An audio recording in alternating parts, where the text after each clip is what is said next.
Hey everyone, welcome back to the home studio and welcome to episode 57 of the Stevie Richards Show. Today we're going to talk about the WWE documentary, as you put in the title here, Uneffing Real. Episode 57 of the Stevie Richards Show, joined by the person who wrote that title for the episode, James Romero, who still doesn't have better internet than me, but that might change soon. Oh, no, it's even worse. It's even worse now. But, you know, I'm playing the long game with this. I explained it on the Patreon pre-show for anyone who cares that much. Right, last week we said we were going to do a fan question thing. Now, we wanted to do something timely. One was WWE UnReal. Stevie's watched several episodes. I've watched several episodes. We've pretty much crossed over where we've watched everything as much as time will allow. And we've got a lot of things to discuss about it, including Bruce Prichard and Abyss and what agents do and how real is unreal and that kind of thing, and a couple of bits of news as well. So here's what we're going to be doing. Unreal this week. Early next week, we are doing SummerSlam 2025, a full review of that show. And then later on that week, we should be doing the fan questions. So do bear with us for an extra week. It's just that too many timely things keep happening, from Hulk Hogan to this documentary being released, and who knows what else is going to happen with SummerSlam as well. So that is the current schedule in the next 2 weeks. So you're going to be getting, including this episode, 3 episodes instead of the usual 2. How do you feel about that? Your eyebrow just raised when you realized how much wrestling we will have to watch and comment on.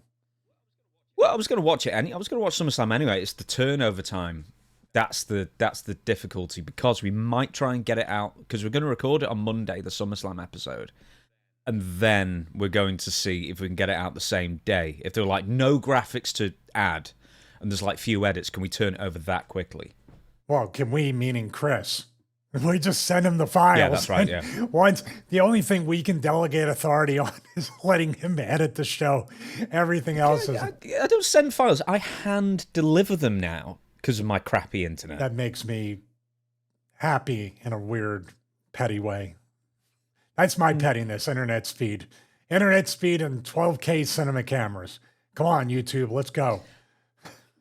Oh, man. Right, intro. Fitness channel. Don't go to Stevie's YouTube channel, fitness channel, because he's been horrible about my crappy internet. And also, do not go to his cameo, the Stevie Richards cameo, which apparently you just said to me, I've got 5 this morning to do. I was like, damn, how many do you... Right, so the reason why Stevie's one of the most interactive with people on Cameo is because he gives about the best cameos you can ask for, especially in the wrestler genre. You'd be hard-pressed to find anybody who puts more effort into their cameos. And that's the reason why you're getting multiple ones every single day now. Well, not every single day, but I definitely, when I woke up and there was 5 ready to go, including a 24-hour turnaround, that was really humbling, and I'm very grateful for it. As a matter of fact, one of the cameos this morning was young Grayson turning 11 years old on August 2nd, and one of his presents is his father, Mark, is going to take him, I guess there's a tour on top of the pay-per-view, the Clash in Paris tour. So they're going to that as a birthday present for Grayson. I hope that's not a surprise that you've just ruined. Well, I ruined it in the cameo video too, so I doubly ruined it. How's that? Well, you got to measure. Really we just gave him a shout out, but it completely exposed what could have been a surprise. There you go. Well, this isn't coming out for another year anyway. Well, that young man will enjoy that thoroughly, I hope, as well. That sounds like My dad would not have done that for me on my 11th birthday. He wouldn't do that for any of my birthdays. Hey, I did tell him a story. And actually, that cameo video request triggered a memory of why I became a wrestler before the September 10th, 1988.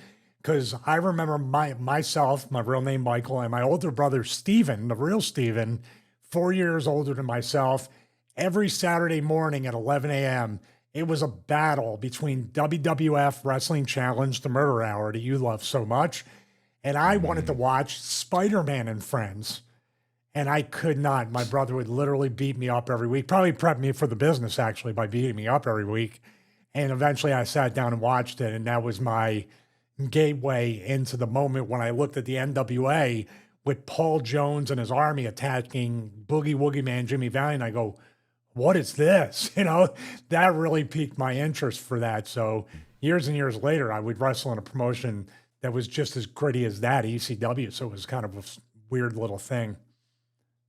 Think of how exciting it would be for young Stevie Richards to discover Arachnaman, the wrestling Spider-Man by Armstrong. Well, Brian Armstrong, not Brian. if Brad Armstrong. young Stevie Richards was 11 years old in 2025, I would be like, oh, that's Brad Armstrong. He also played Bad Street. Like, they know way too. I knew nothing at 11, and it was so beautiful. Yeah. Hey, there's Buzzkill. Like, how many bad characters did he? Wasn't he Zan Panzer? Yes, as well, I know that was Hector Guerrero. I think, right? He was also Hector had the Power Rangers gimmick. He was Lasertron. Lasertron was Hector. Zan Panzer was like maybe Ole Anderson's son or something. You know, it's a mix-up because the body types were kind of similar back then. Jerry Lynn also played more than just Mr. JL, I think, didn't he? I don't think he was Zan Panzer, but he was like in that Brad Armstrong, like just to fill in a mask gimmick here and there. Brad Anderson was Gene Anderson's son who played Zan Panzer. I knew it was an Anderson, or I thought it was. I thought Jerry Lynn was only Mr. JL. I don't think he was ever anything else in WCW. He could have been subbed in, much like they have Ludwig Kaiser, who's 2,000 feet taller than Chad Gable playing El Grande Americano, which I think is amazing. Just like when the Machines, they used to do the Machines gimmick with Masked Superstar and Andre, but then they would have Hogan Machine or what the Machines, Rowdy Machine. I think they had a Piper Machine. They had a bunch of Macho Machine. I'm not sure. I might be going off the reservation. They had Junkyard Dog Machine at one point. Yeah, they just put her... Which is funny because they tried to do the mask switch thing with... Oh, no, it was that Killer Bee Junkyard Dog. The point is that he came in with the mask trying to do like the blind switch, and the referee looked at him and went, no. Even a wrestling referee said, no, this is a... Even a wrestling referee realised that Junkyard Dog was black and Hulk Hogan or whoever was the other machine was white. It was a bridge too far for that professional wrestling referee. He was. You know, Jerry Lynn once wrestled as Sultan Gargola. Why? Excuse me? What was that name? Sultan Gargola. Luckily, the Wikipedia thing, where it's got, like the little number for the links, takes it to a broken link, so I'm never going to find Jerry Lynn might be responsible for that. I don't blame you, Jerry, for getting rid of that piece of history. We haven't done the full intro yet, and the main thing is the Patreon. And you let everybody down, Stevie, by finally posting that test match. Including you. I let myself down, too. Yeah. I had no time to try to do a watch-along. I tried, and they said we have to go with it. But people were starting to doubt on Patreon, patreon.com/Stevie Richards. They were doubting that the footage even existed. So we had a 50-50. 50 with, finally, my God, I can't believe it existed, and 50 with on the verge of unsubscribing. They were so disappointed. The gag, believe me, there's a lot of test matches out there. We're going to record a watch along and keep bumping that one, so don't worry. Very disappointed. But we had a all-time classic match. In fact, it was WWE's greatest SummerSlam match ever, voted for by somebody. I don't know, maybe someone I don't know. Was there a public voting? Who knows? Anyway, they picked Bret Hart versus British Bulldog, which is tough to argue against, and we watched that all the way through. Does the match hold up? That is the big question. Well, and that will be answered on Patreon. How's that for a cliffhanger? Good, I was hoping you wouldn't give the answer away. I will give a hint, though, that Bret Hart claims that the people in Wembley Stadium in England, with a guy named the British Bulldog coming out with the Union Jack flag, with Lennox Lewis, also with that flag as his tights, was booed, or Bret was cheered more than this person. Yeah, I was frantically trying to look through Bret Hart's book, which I've still got here, in fact, to see if it was indeed Bret that claimed that he was more popular or being cheered more than the Bulldog, and it was only by his deftly turning the crowd against himself that Bulldog was eventually cheered. That's not true. None of that's true. Everyone loved the Bulldog. No one wants to see Bret win. You have to admire it to some degree. It's just funny. I couldn't let it go. That was the running joke during the entire watch along.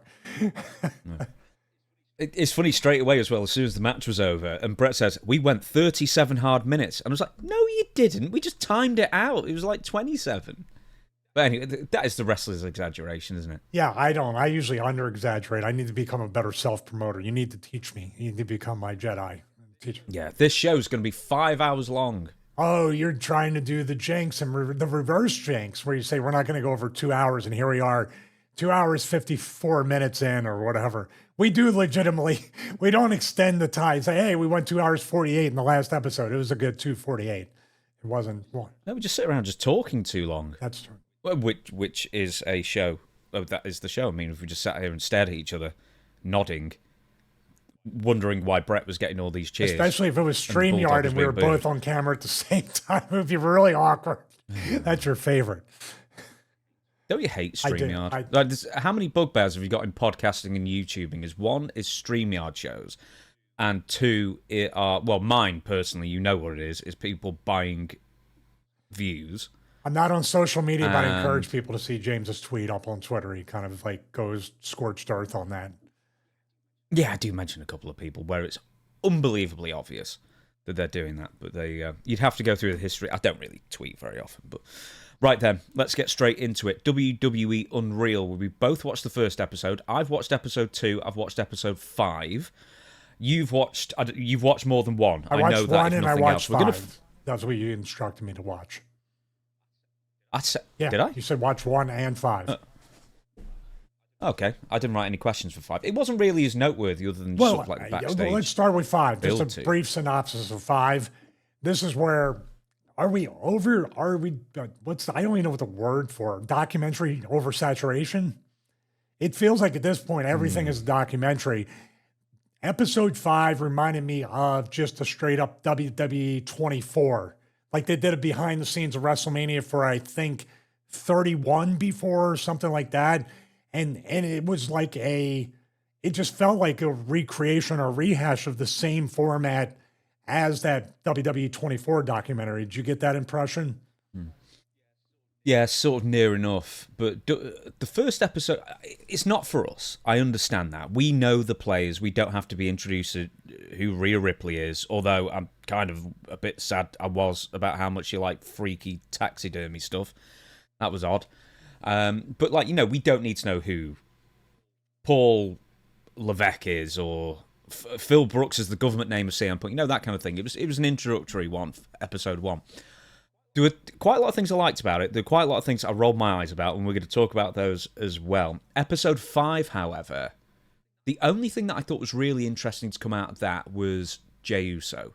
And just how on the cusp of him not winning the title he was, because, and we probably talked about it, if not on the show, then probably just messaging back and forth, how close he was, because he was messing up a couple of weeks in a row. You know, he tried to dive over the ropes and he was too tired. The big knock on him is that he hasn't got great fitness, and he kept proving it. And then there was a week afterwards where it didn't work out for whatever reason, the creative, and they were genuinely talking about Jey Uso not winning and Gunther, you know, defeating Jey Uso and continue on his very, very lengthy heavyweight title run. I think that's pretty... Oh, and also the CM Punk thing, which we'll get to in a bit. Yeah, excuse me, I'm sorry. The Jey Uso thing was really about the most... How should I say it? That was about the closest that you would say, this is really an unscripted thing. This is really showing me something that even as a worker, and we speculate and make educated guesses about what goes on behind the scenes, this gave me another layer to look at where, like you said, it was a lot closer than we think that Jey would not have gotten that title win at WrestleMania. Turned out really well, one of the best matches of both nights, and really delivered and hopefully put him back in the good graces of WWE. But yeah, outside of that, it just felt very much like you said, not for us, maybe Wrestling 101 or even more remedial than that to try to introduce you to the product. Infomercial is the word I was trying to look for. It felt just like not an unscripted reality show to give you a deep, dark, gritty look at what goes into becoming a WWE wrestler, office, agent, whatever it might be. It felt like a Pro Wrestling 101 infomercial on it felt more like a corporate thing they played before Ari Emanuel coming out to do like a stockholder speech. Well, it's based on, and there have been several documentaries in this vein, sporting documentaries, Drive to Survive, which is Formula One, which has never been big in the States, has always been fairly big, pretty much every other country or a lot of other countries around the world. And that converted a lot of fans. Because obviously when you watch racing Formula One, you're not getting many interviews with the guys or their personalities, you're just seeing a car and a helmet. That kind of thing. And that did a huge amount of good in the States, particularly that documentary. And then there was the golf one. I think there might have been a tennis one as well. And this is WWE looking at those documentaries and their success, or especially Drive to Survive, and trying to convert new fans. How many fans, if any, they'll convert, I don't know. But that's sort of why it's like an infomercial. But I also thought the same about the Vince McMahon documentary, that it was one giant infomercial for a lot of it. I don't think they, even at the end when they're talking about the NDAs and such, did they go anywhere near as in-depth as they should or could have done in that. Yeah, on the American front, this is where I think the cinematic approach, and it was a very cinematic approach to all these episodes is my assumption, definitely with episode 1 and episode 5. We have the NFL Hard Knocks. Like you said, they're wearing helmets, shoulder pads. They just look like all the same football player in a way. So you need to take the helmet off, the shoulder pads off, see them in the meeting rooms, hear them talk, get a voice and a face and a personality with the person in the helmet and the shoulder pads and the jersey. Wrestling has already done that week in and week out. That's why this didn't really stand out as well. There's no helmet to come off for F1 or NFL. They talk every week. They have the emotion and if anything, this is the inverse. What they're doing now, and this is where the old wrestler in me comes out, the suspension of disbelief, wanting to believe these characters are what they are on TV. You're telling me now that when you see somebody that's supposed to be mortal enemies on TV hugging, asking me if was that okay? There's Tiffany and Charlotte after WrestleMania hugging. Are you okay? Are you okay? I was like, you just made fun of her for getting divorced and being all alone and her father and this, all these different things were so personal. So I guess like in a way, it's a disconnect, or people, even new people that watch it may not be as emotionally invested in what they're watching, and not for 3 hours or 2 hours or 2 nights at SummerSlam. Do you get what I'm saying about that? Like you're exposing the opposite way, not humanizing them, but actually taking away the larger than life personas with this. There are bits of it that I don't mind humanizing them, and it's one of the bits I actually liked was, and you can talk to this because I've written a list of what I like, what I didn't like, and you can stop me, wherever you want to sort of add to it, of course. And we'll get to that in a minute. The follow-up and like the downtime following the Liv Morgan separating Rhea Ripley's shoulder incident backstage. Now they'd filmed it, had Rhea Ripley, just the disappointment in her eyes and stuff like that. And I think that's one of the things that I really appreciated UnReal for is, that's humanizing somebody in a good way. Because all you see is something happens, then you read about it on whatever website or social media that you frequent, find out that she's really injured, and then you just don't see them for months on end. Whereas this actually sort of captured, some of the heartbreak, and, Rhea's apologizing to Triple H, which, obviously she's got nothing to apologize for, and Triple H is comforting her and hugging her and say, look, it's one of those things, we all get injured, we'll see you down the line. In that instance, they really made something of it by making Liv a star, and then, they get back together at like SummerSlam or whatever and trade the belt back and forth. And also on the first Raw on Netflix, which is what the first episode was about. I'm going to get on humanizing in a second. The gorilla position, which we'll get on in a bit as well. Can I stop you with the really Ray explain. and Liv thing? Yes, I'm sorry. Well, don't you think it's a little bit too late for that, even though we're revisiting it? Where they're so far past the actual injury. Don't you think that would have been great, even if you're doing something weekly or a little bit something on YouTube or social media, to show these behind the scenes stories, to invest and fill in the other 5 to 6 days a week? We're getting it well after the fact. And now we have to reinvent. It moves too quick. That's like a lifetime ago now. That's what I mean. They were the idea of it, the concept of it is awesome. the implementation and the timing of it is completely too late. Now, if you said that, let's say Cody Rhodes and Kevin Owens, there's a bit in one of the other, I think episode 2, and I think that's going to Saturday night's main event or the Royal Rumble, one or the other, and they're seen talking backstage, oh, I really messed up this move, and etc. You know, they had, I think it was after the ladder match, so I can't remember, I think it was at Royal Rumble, and, you know, oh, I really messed up this move, are you okay, da-da-da-da-da.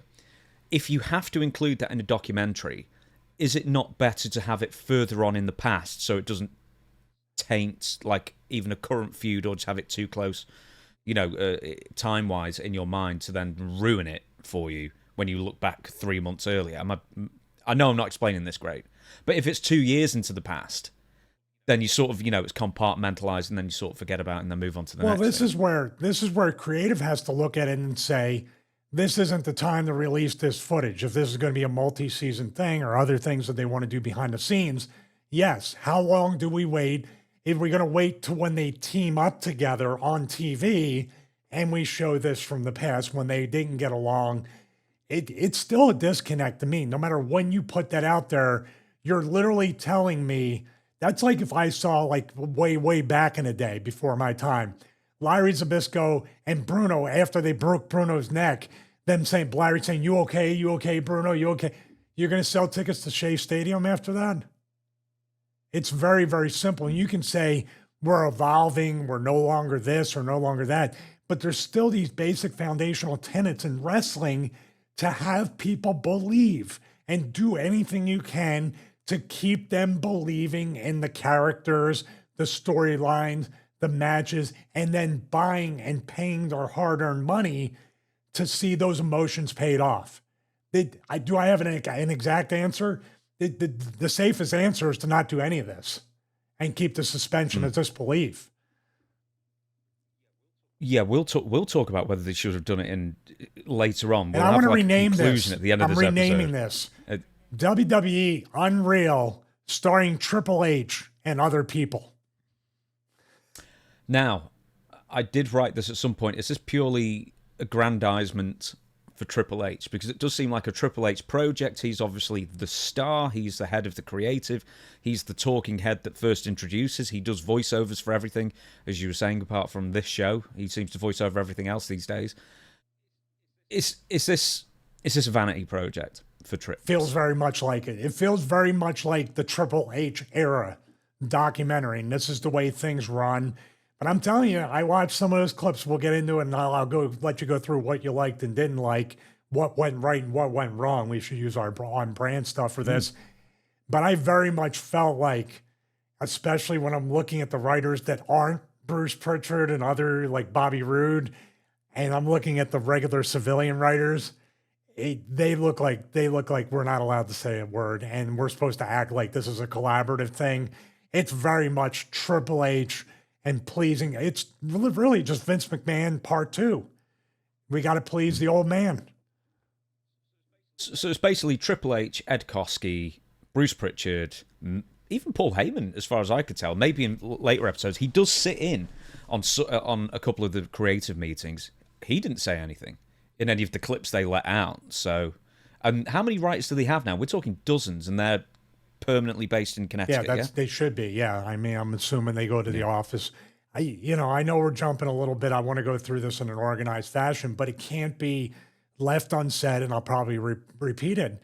It just looks very much like a forced collaboration. People forced into being excited. People forced into saying it's fun.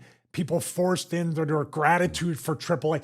Dude, I don't know how many. The majority of the things I saw were people thanking Triple H for being so great.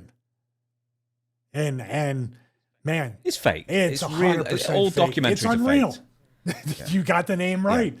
And I'm not trying to take any joy out of it or anything, but what we've seen here, and here's the overarching theme of what I saw when I'm looking at this, and from a guy who's a self-professed 53-year-old nerd, geek, loves technology and production, WWE does it better than anybody else. The cinematic approach. They obviously took a lot of things from other types, like Hard Knocks. they shoot in 4K, 60 frames a second. There's a lot of slow-mo. There's a lot of cinematic slow-mo. They shoot it in 24 frames, I believe, to make it more cinematic. I appreciate that. But the analogy I used, I was watching, especially in the first episode, it reminded me of Star Trek 1, where there was really not much of a story, no fighting, not much of anything, just beauty shots of the Enterprise. Everything, 3/4 to 80% of the whole movie was just beauty shots of the Enterprise. I think that like 80, 90% was beauty shots of the WWE like wrestler experience. Did you feel that way? Yeah, but I actually quite like the arena shots where they're putting together the ring and especially, gorilla position and everything. I actually really like just the nuts and bolts of putting together this operation. I don't. It brings back trauma. Twice, 3 times a week. You see Charles Robinson putting the ring together. You're like, when's this guy going to end his reign of terror? Dude, did you see when Charles Robinson speared IShow's Speed at Royal Rumble? He speared him so hard, he speared him out of his skin. He speared him so hard that you thought it was Braun Breaker. It was so fast. I know. It's like I thought his longish blonde hair was short and dark. Yeah. And then he barked. And then Charles started to sell T-shirts that said "I show spear" on there. So there, little dad joke for you. But again, getting back to the Unreal stuff. Yeah, I mean, it's something you should want to watch, especially if you don't know anything about wrestling. But is it going to make you want to watch the product and then connect to the characters that you just saw are completely fake characters that you put? The best part of the thing for me was John Cena making a joke out of I'm John Cena, I'm John Cena, I'm John Cena. It looked like he didn't. My government name is John Cena. He did not take it seriously, which nor should you in that way. Like it was a weird little fourth wall break. I felt like Peacemaker was being introduced, not John Cena. He's very good at keeping a straight face while saying some very odd things, but like in a good way. Showing the ridiculousness of what he has to say. Yeah, exactly. Yeah. Right, I'm going to continue through the list. A few more things. Another thing is just how much work there is to do for the main roster talent before shows, like pre-tapes, and then sitting down to sign hundreds of autographs. This is your Cenas and such, of course, as well as I imagine a lot of people as well to make Make-A-Wish stuff that's scheduled for that day that they, of course, included. And I'm not saying that's a good thing or a bad thing, because I know WWE does a lot of Make-A-Wish stuff as well. I'm not suggesting that they're just shoving that in there for, a pat on the back, because they do a lot of stuff for charity as well. But it does expose that you don't just turn up to the arena 10 minutes before bell time, get dressed quickly, get out there, see you later. It's such, not only backstage personnel production, it's a huge production for all the performers as well, and all the added things that are expected to go with someone who works on the main roster. Yeah, I had a little bit of PTSD at times watching these. Not in a bad way, but looking at the grind, and you combine that with somewhat of a heavy atmosphere in the environment, the political environment, and there are definitely still some backstabbers and some throat cutters there, if not new generation of both of those. But yeah, I was the next generation. What? The next generation. Just because you were talking about Star Trek before. Yeah. Oh, I'm sorry. Yeah, I was thinking about that. I don't equate something I love like Star Trek: The Next Generation with a heavy atmosphere of the backstage. But I felt that. That was the most palpable thing, is when I'm seeing these backstage things going on, Cena signing autographs, other things that are great distractions from the actual match. And they really are things that are a gift, that you get to sign autographs, make wishes, interact with the fans, and it's a big deal. And you have to take yourself out of your own political battles sometimes that are first world battles to see a kid that this is the best day of their entire life, maybe a short life with a Make-A-Wish kid. And you need to remove yourself from yourself and fully engage with that. It's a great distraction from the stuff that wears you down. But the stuff that wears you down was actually featured pretty well. It got to me. I would say that's one thing that was like still more prevalent. And actually that schedule they have today, man, I can't imagine going on. They must have already done 3 to 4 international tours, if not more. And they got another one coming up with the Clash in Paris. They are running these. They're actually in the UK They're as well. running these just before these talents into the ground. So, what else I liked? Once again, exposing just how hurt the guys and girls are before they wrestle, after they wrestle. That is the kind of thing that I think needs to be harped on more, because I don't think enough people appreciate. There's probably no performer out there that feels 100%, apart from Ric Flair, of all people, who said that he doesn't have an ache or pain. But that's another story for another show. I'm going to show you right now. I guess we're not going to go on that. As I sit here, my back went out jumping rope the other day, and I have a TENS unit on my back, so my legs don't go completely numb, and I need to crawl out of the thing. We love the fans. We love our audience here, so we're willing to. Does it wait? Yeah, well, it hurts when I wave too, John. Yes, John Cena, when he does the no, you can't see me thing, and he went, it really hurts my hip when I do that. It's like you can tell by the way he moves, he's hurting these days. How supportive everybody can appear to be after a big performance, but I don't know how it was. I figure it's more like that now than it was when you were in WWE in the mid-2000s, when, a big match would happen and then someone would walk through the curtain and people would applaud and hug and say well done and everything. I imagine it didn't happen quite as much 20 years ago. It happened sometimes, but then again, it was a really heavy political nature back then. I can't imagine it's much better now. Maybe they're doing it, but this is where I'm watching it, and I'm watching it very closely. And then you're hearing the most, I don't know, corporate speak things like Bruce Prichard saying to Becky Lynch, it's like, this is why we do what we do, or this is what we do. And I'm like, what do you mean? It's like they know the cameras are there, and the forced excitement, and yeah, everybody, you know what I mean? And I can tell some people are clapping so hard, it's like, this is bullshit. This is bullshit. You know what I mean? Didn't you feel that way? Yeah. What can I tell you? The nerves that wrestlers go through before heading to the ring. Now, I don't think you can fake that. Rhea was talking about it. CM Punk's talking about it, both on Raw and probably WrestleMania, the last episode as well. Do you know anyone who never got nervous, like at all, before they went through the curtain? Or does everyone have anxiety? Well, if he hides it, he does it very well. And I would say Raven had never looked nervous before anything. Even when he went out there to wrestle Goldberg, which I was already gone from WCW, but we were still communicating. Every match on Nitro, everything he had to do, which was a high-pressure situation for him to really try to break through into the main event of WCW. Never. He famously told the story, and so did Mark Merrill when I asked him for validation and verification. He was Johnny Polo going out to wrestle Johnny B. Bad, literally finishing a hot dog as his music hit and just walked out. But to me, I love being nervous because you keep yourself honest. And when you're too lax and content and you don't feel the pressure, you just, you perform differently. Like there's a difference. If you're like hyperventilating and having an anxiety attack before your match, that's not good. But if you're feeling like the heartbeat's going up, the heart rate, and you're sweating a little bit, and you forget everything on the first three notes of your entrance music, and then when you walk out on the ramp, everything comes back. That happens to me, or has happened to me hundreds of times, no matter what level I'm wrestling at. The other thing I liked was the batting back and forth of ideas and creative meetings, however set up or not that was. But I think that's the one thing that really could have been used more, is more back and forth about that. My camera's pulsing in and out of Zoom. I must have messed around with one of the things. I'm sorry about that. I know you can't see. You've got a different camera you're looking at me on. But yeah, I thought that was one thing that was sort of could have done a lot more of, is all the different ideas. And I think a lot of the internet chatter has been about these boards that are behind Triple H, and they feature, potential cards of WrestleMania or Royal Rumble or whatever it might be.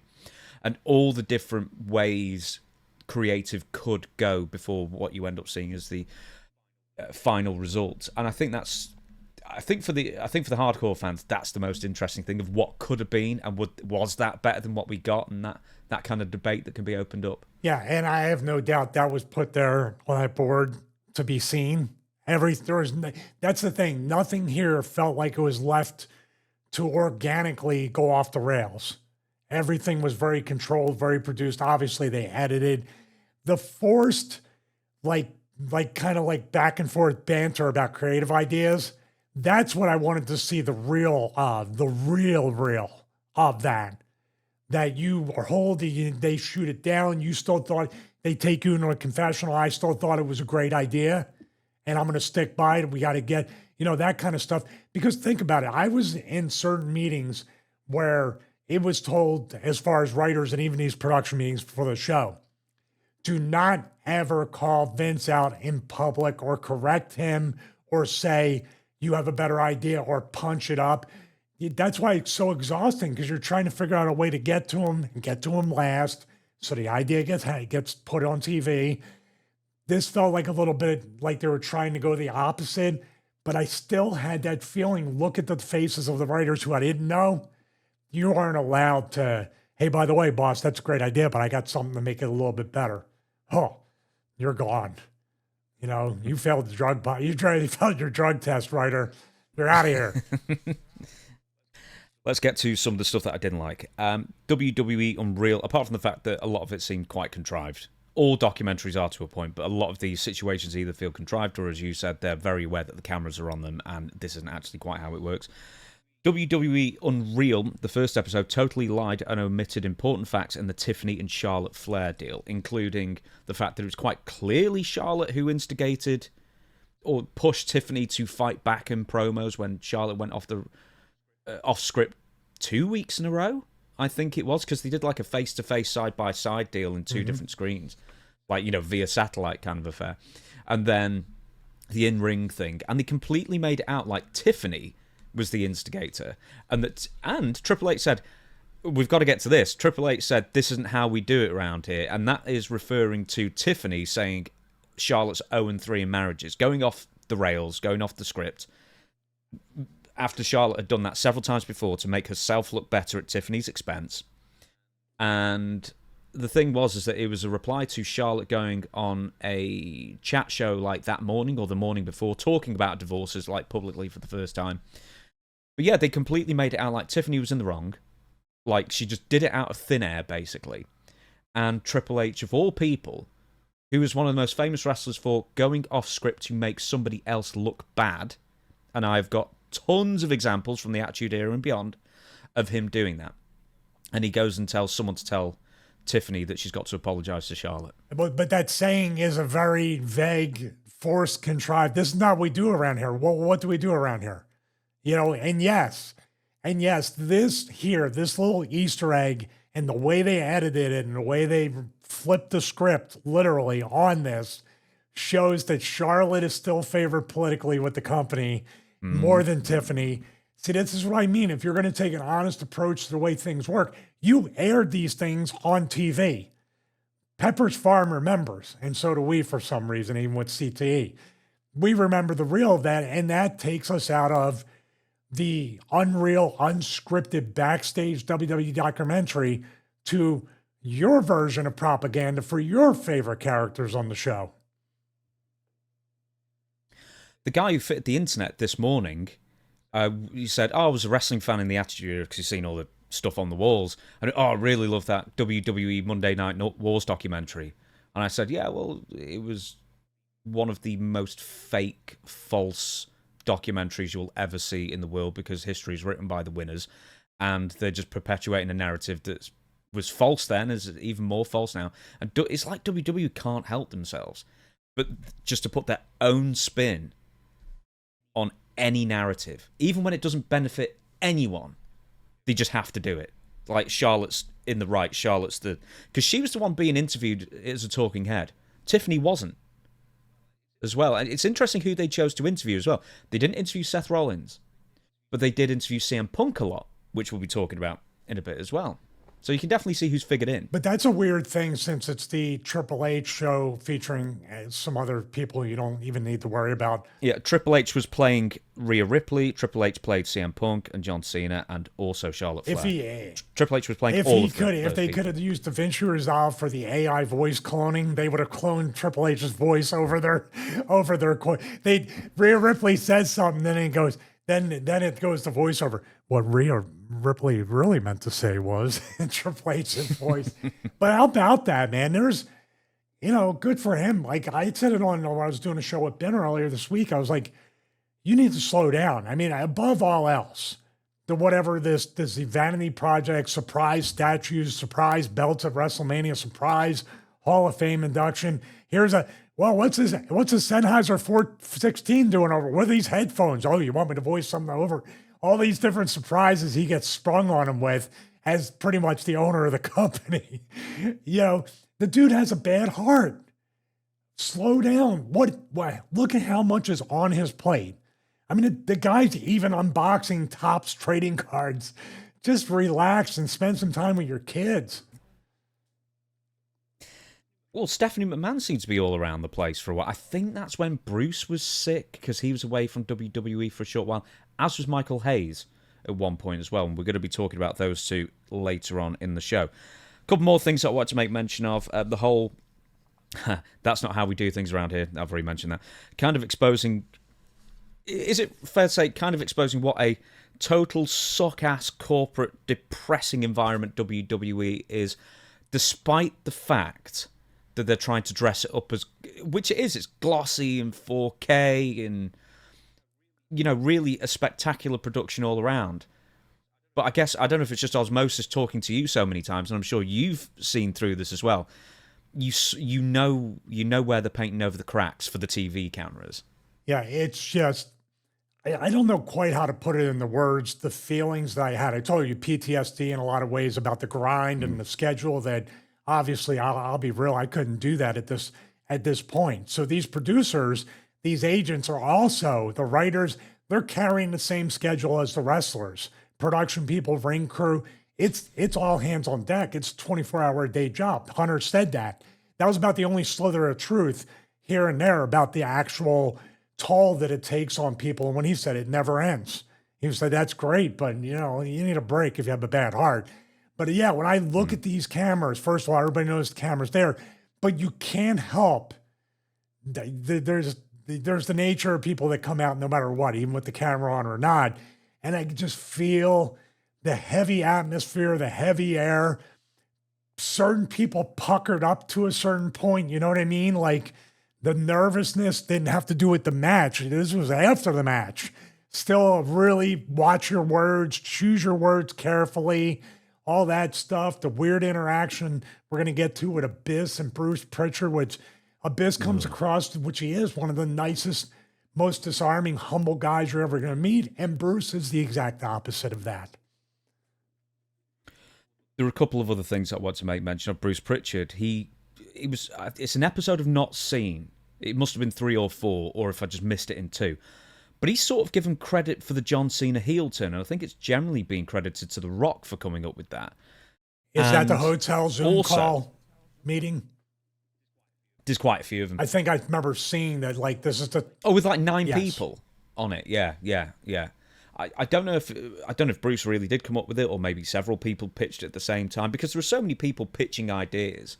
It's not inconceivable, and there's only so many ways to go. It's not inconceivable 5 people come up with the same idea, roughly speaking. There was also somebody, I think, Brian Gewirtz apparently came up with the idea for Cody Rhodes to lose the WWE title to Kevin Owens at Elimination Chamber, and therefore it was going to be Kevin Owens versus John Cena for the WrestleMania main event, night 2. Which, I don't know, this is another one that I've not seen, but I've been told that's what happened. And in the show, they were actually considering it. But surely no one would consider that for even a second, because that's nowhere near as big a match. But maybe it was to fill up TV time, or, Well, also Cena was a heel at this point of Royal Rumble. And it just lost the Royal Rumble match, right? Or during the course, or he didn't win it. But he was a babyface and didn't turn into Elimination Chamber. So there were probably... Yeah. He was probably thinking Kevin Owens has a lot of steam as a heel. Take Cody out and then do that there. But we're looking at it in hindsight. Obviously, the Cena heel turn is a much bigger deal and a much bigger match than Kevin versus Cody could be.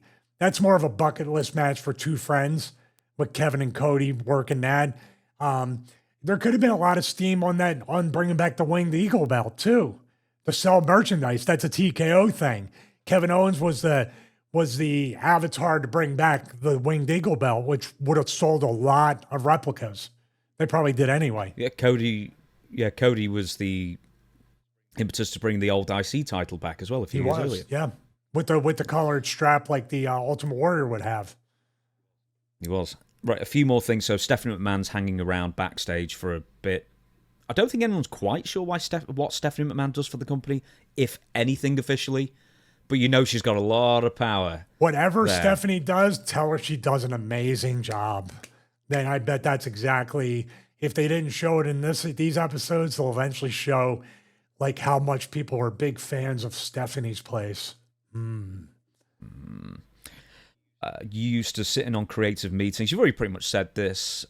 Those creative meetings on UnReal do not even remotely resemble the creative meetings that you've sat in. Not at all. It's very much a one-way conversation with a two-way agreement. Vince saying this is a great idea, and everybody saying, yes, Vince, this is a great idea. These are the angles you want, not the other angles, as they would say in Star Trek. These are the finishes you're looking for. With that as well, Paul Heyman's power in WWE. He's sat in creative. He's near the head of the table. And then there's also Robert Roode, who's in quite a few shots, but he's an agent at the moment. And also, it's got to be said, they keep bringing up Ed Koskey. I was like, no way, Colonel De Beers is still with us and working in creative. But it turns out it's not Colonel De Beers. That's his real name. Yeah. And it's a different Ed Koskey. Ed's been there since I was there. And Ed's just like, man, I don't know how old he is now, but he's aged. I mean, that job will age anybody terribly. He's been great for a while. So I can't believe he's lasted that long in that environment unless he's more of a politicker and more savvy than I could have ever guessed. And that's my educated guess. Because the only way you stay in that spot as a writer is to be politically aligned or know where the bodies are buried. He got talking head interviews, and he's one of the only writers who's allowed to talk. So, he's one of the few people, I guess, who could stand up to Triple H or offer opinions or suggestions or whatnot and not be summarily fired for it, I guess. There's always a chance. Don't get too cute at Koski.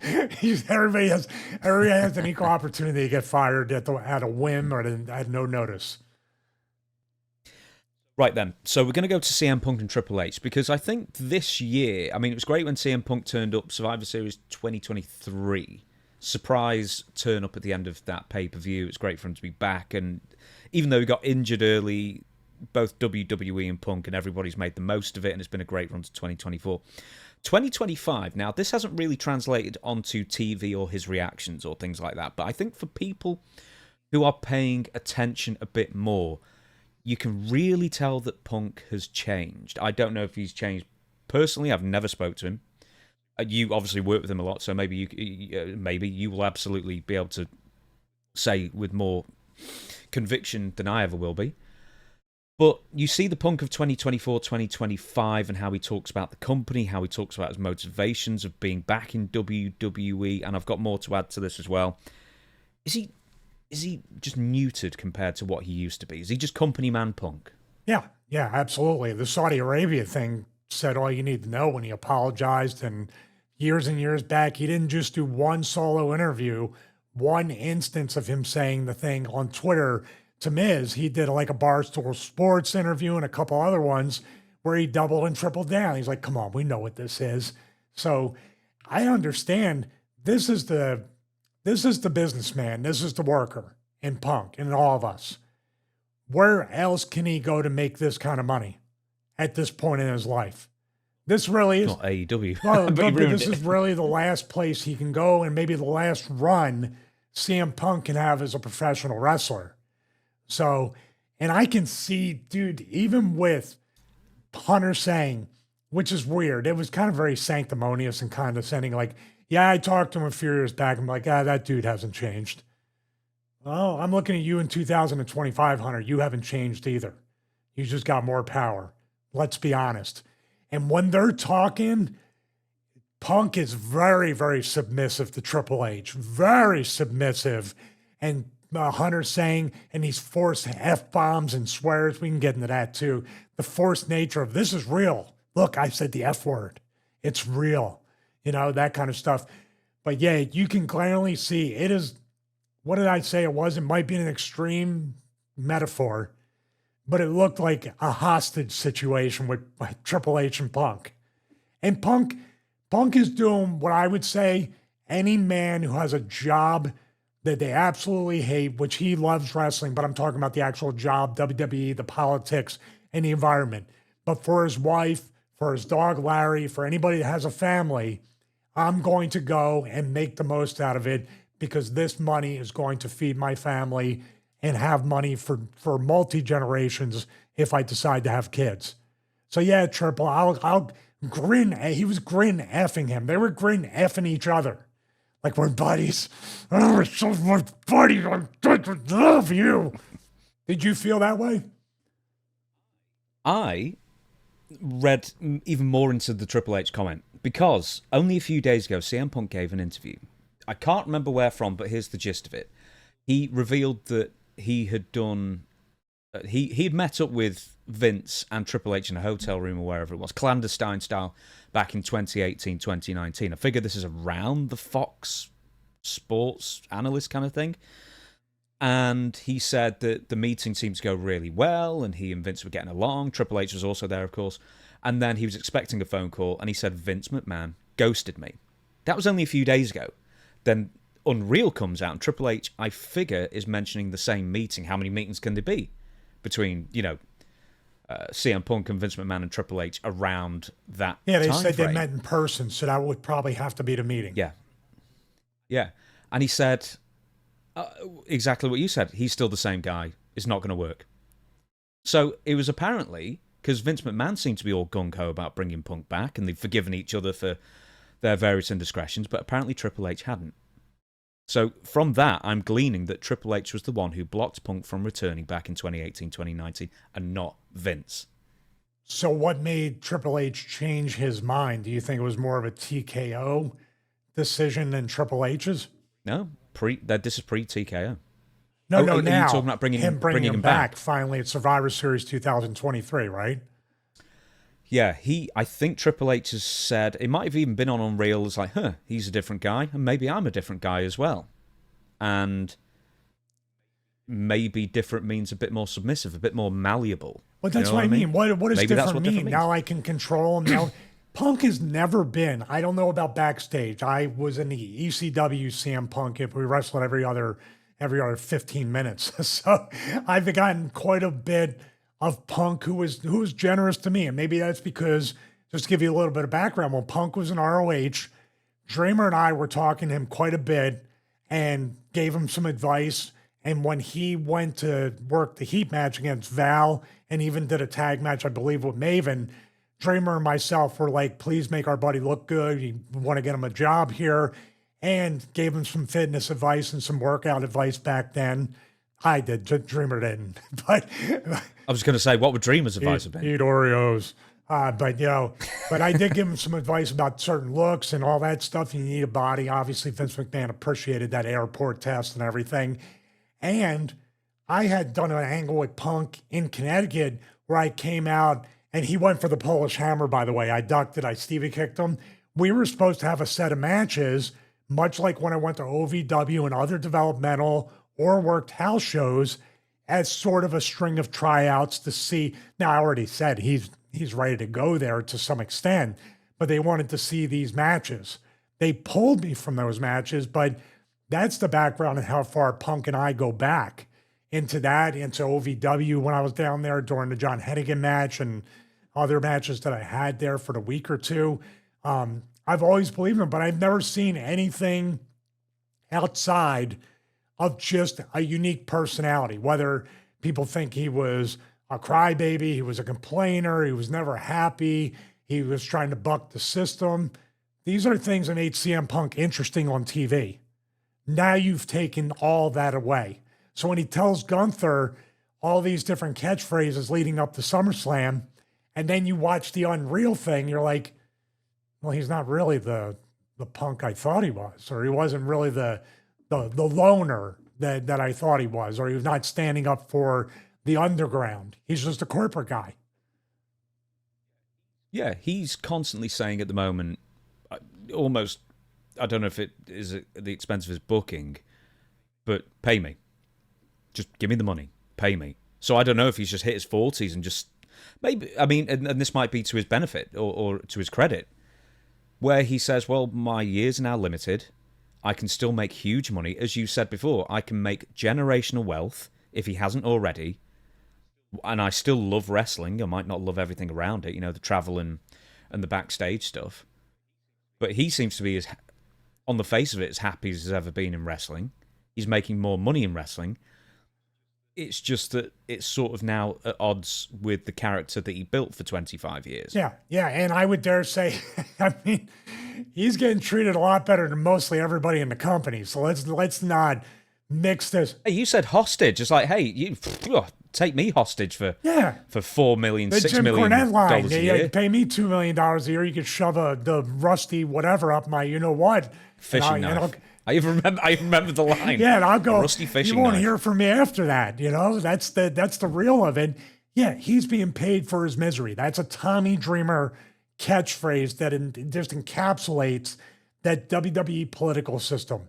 Being paid for your misery, but how much, he's being paid a lot more for his misery than a Karrion Kross for his misery. Think about it. Or a Bailey right now for her misery and all sorts of other things. But here's the trick of it. And here's where Hunter is sort of, either you talk about Star Trek, Kobayashi Maru. Punk is in his own Kobayashi Maru right now. You know why? One of those things was Hunter, just like that meeting during the podcast where Hunter said to him, well, every match on WrestleMania is a main event. When he wanted the main event WrestleMania, remember that?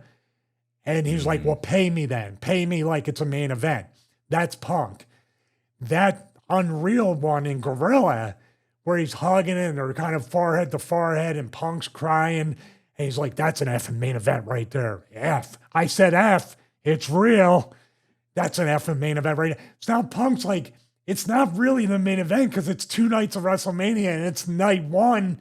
But what do I say to this guy? He kind of put me in the main event, and I'm still strong because there's an angle off of this and I didn't win, but it's not really. Do you see the minefield that Punk's in right now?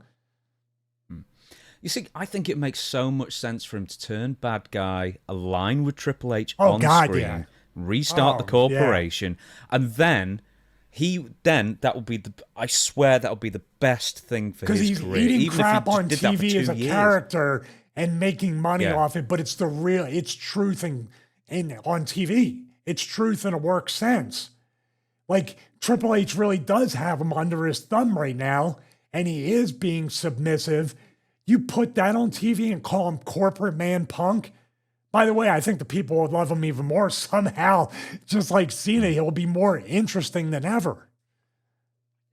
I think he might be like Edge. When I guess people wanted to cheer him for years, but he was so good at being hated that he didn't get that. He was the only guy who made John Cena loved around that time when he was being criticized.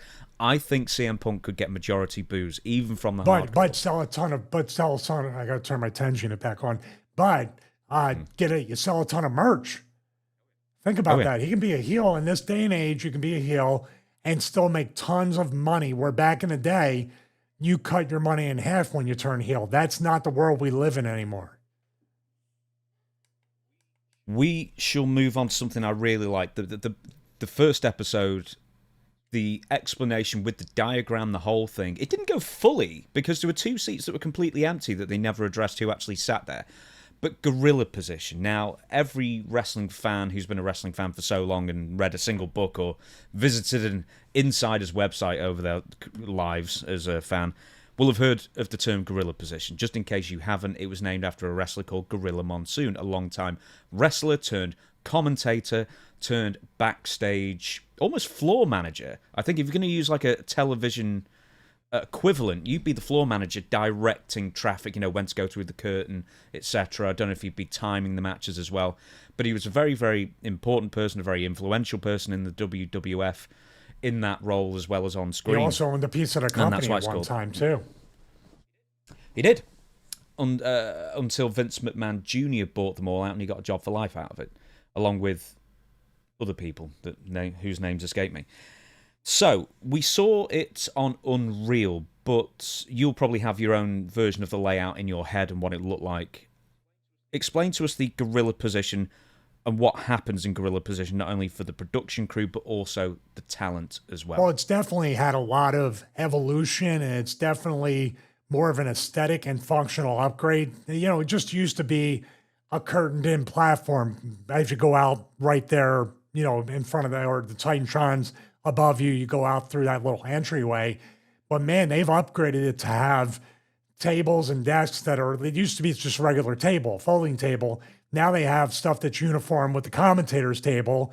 They have all, it's basically a music production desk because you have all this, the rack mounted stuff. I can appreciate that. I think it's awesome. The layout was always Vince in that corner that where Triple H is now. It was Vince and whoever else. And then the agents usually would be somewhere sitting on a chair, but not with their dedicated table. They would kind of be like, you know, with the headset on, giving instructions, have the written down loose leaf sheet towards the end of my run in 2008. Before that, it was just literally like just giving cues off of stuff, and everybody seemed to be on the same page.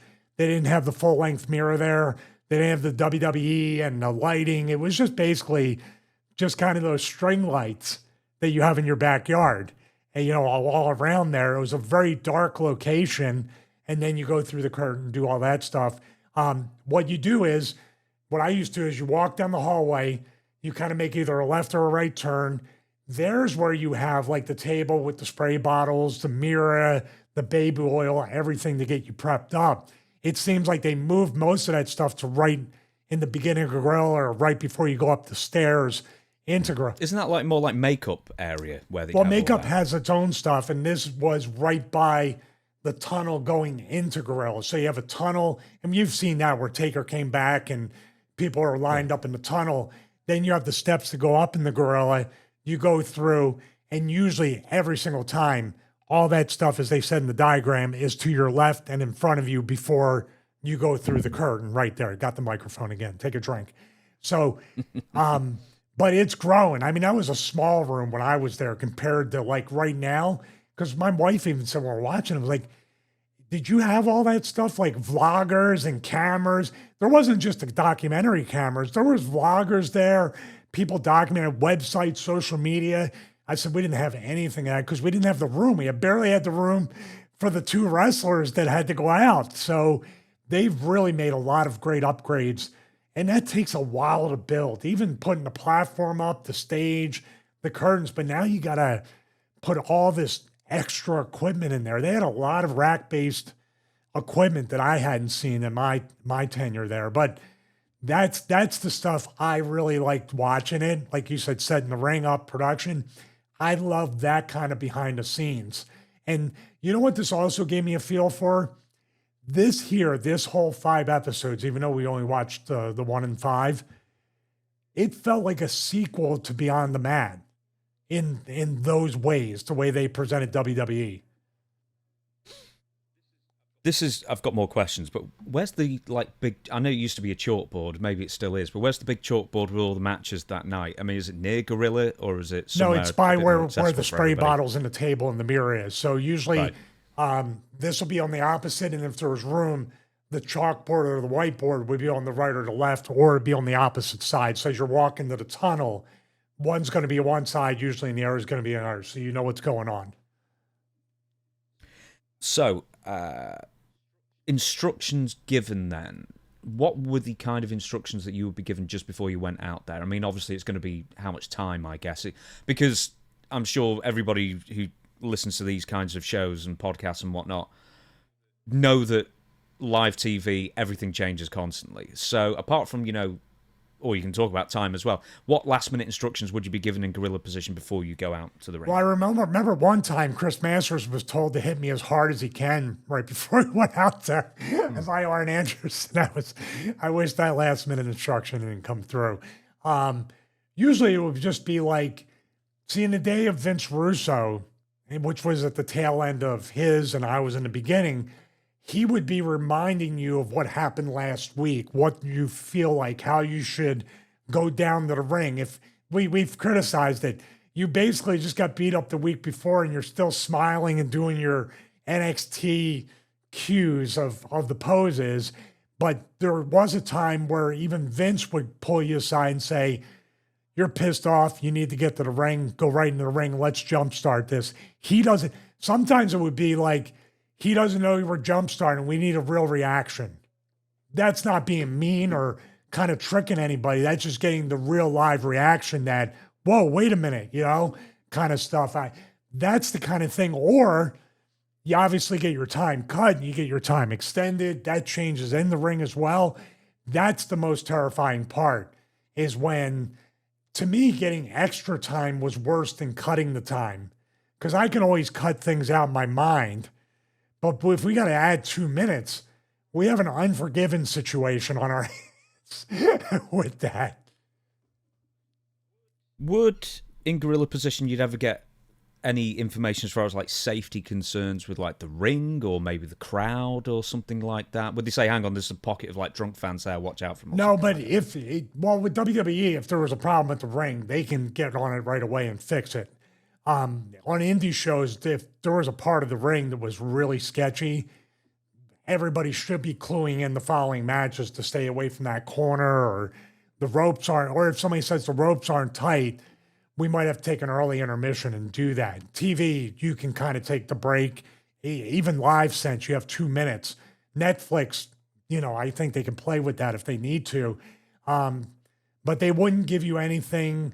They might tell you, stay away from the tables, just to remind you, because there's going to be a table bump later. That kind of stuff. But more times than not, like I talked about this heavy atmosphere, they kind of won't tell you things on purpose and put you out there as kind of like a little bit of a, that's their way of having fun. Well, we did talk about Perry Saturn and Mike Bell. Yes. Was it? Where didn't they tell Mike Bell beforehand, hey, you've got to show Perry what's up, Yeah, they winded him hard up or a little something bit, like and that, for then example, Perry unwound him up pretty much. Hey, Perry and I, great guy, awesome dude. Is he going to disagree with that? Yeah, you probably, most likely. Right, 2025 WWE has the following positions for main production key workers. So, hopefully, Chris, B-roll this in. We'll see if he does it. That's the audience favorite when we tell him to B-roll it, and he doesn't.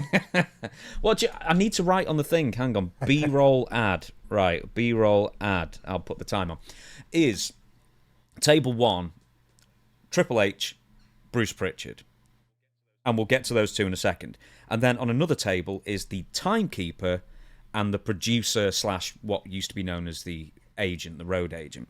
And then there are 2 more seats where they've just put 2 seats on the diagram and they're never actually told anybody what they do or who sits in them. Very specifically, Triple H and Bruce Prichard. Timekeeper's obvious, agent we're going to talk about in a minute.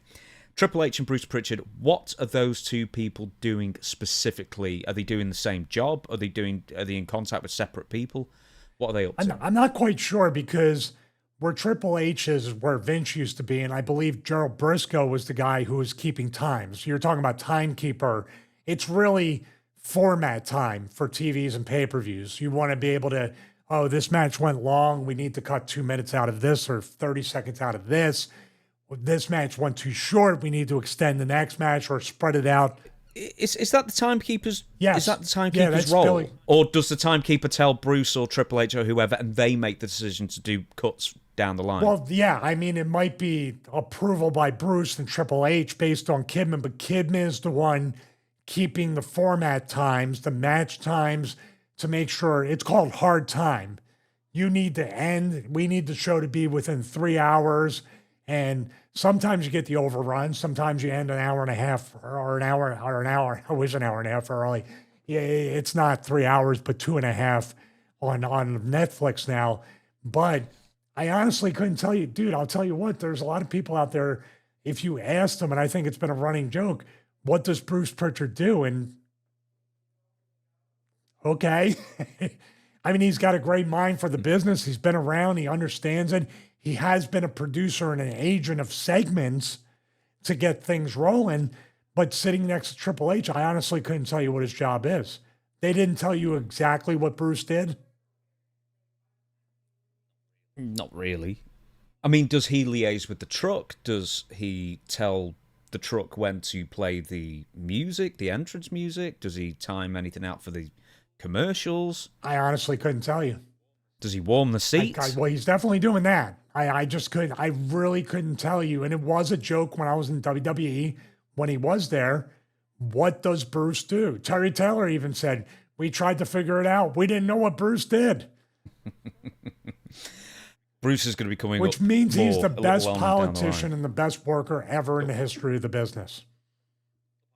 Apart from Dave Meltzer. I think better than Dave because he makes more than Dave Meltzer. Ooh. Huh? At least Okay, Dave, right? so, At least Dave, writes something, right? So there's a production truck out at the back of the arena as well. So what is the truck specifically responsible for, best to your knowledge? What is Gorilla Position responsible for, to the best of your Well, they knowledge? definitely communicate with each other. They communicate with the ref in the ring. They communicate with other people as far as maybe even Stanford if there's an Unforgiven situation. There could be all these different things. But you have the director, which was Kevin Dunn, David Sahadi back in the day. And now I don't know who it is. It's a cool... Well, it used to be Kerwin Silfies for like decades. Kerwin. Oh, I remember him. Yeah, he was a nice guy. Yeah. So you had different people doing different things, but you also had, you had assistant directors in there. You had some other people, but you have people manning an NFL level production truck with all the screens, the time code, the looks like the music studio panel and everything, the control surface. And they're calling that. That's the most difficult job. You're looking at this screen and you're giving them 15 to 30 seconds, like Abyss said during that. You're giving them a 15 to 30-second buffer of switch to camera 3, switch back to the main, switch to here. Here's what's coming up here. It's almost like you're living in an alternate timeline in your mind before it happens. It's very off-putting if you don't know what you're doing. Best I understand, the truck is, for all the camera cuts and actual directing, actual making of the TV show, and then the Gorilla Position is more making sure that everybody's out there and doing what they should be doing, more ring stuff. But then the agent, as well as I'm presuming Triple H and Bruce Prichard, are also helping with the timing of music and the timing of camera shots, as you said. We'll be talking about the agent's role in a second. The agent is forewarning the truck what major spot and where the cameras maybe should be, but then where does the director fall into that? Do they know the match in advance as well, and they know there are certain spots where... So the example they gave was, we want CM Punk looking to the top of the cage. There's the shot. That's what we wanted to see. Yeah, I think this is where, and I assume now there's a TKO person, a UFC person, a non-wrestling person running that truck, directing that truck. And that makes it it's already a difficult job. That makes it much more difficult if you don't understand, because there's only so many ways you can go with a wrestling match, an angle, other things.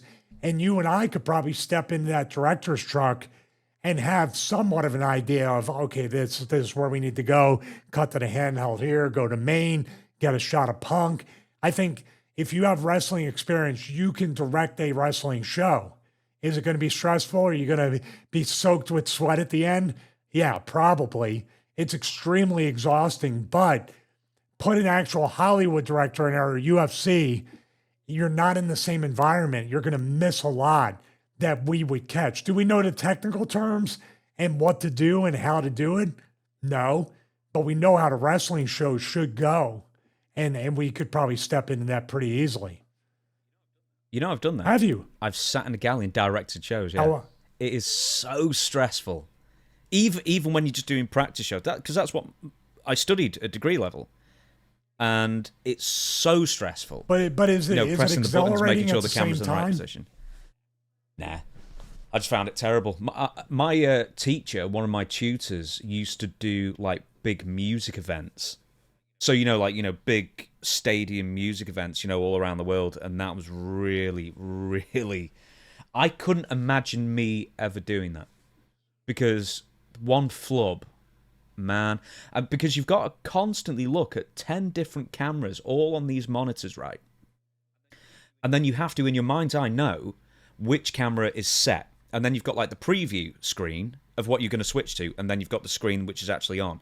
And you're constantly thinking, like camera 2, then you switch and then you get it right at the same time, because you see it, in production flubs where the camera's not ready, or the camera thinks it's off when it's still on, and then it zooms out and wiggles all around and stuff, and that's what you're trying to avoid for hours on end every single week in WWE's case. Well, here's the thing with wrestling, and there's a lot of latitude and ways to recover if you make the mistake.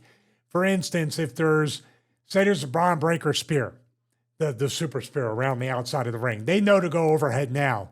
But say that like they don't switch to overhead in time, and they have something from the hard camera or a handheld that's kind of in a corner that catches it like between the ring post.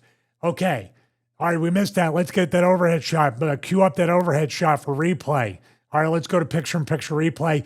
Tell Braun and the other guy to sell, which they should anyway. That's how you get around it.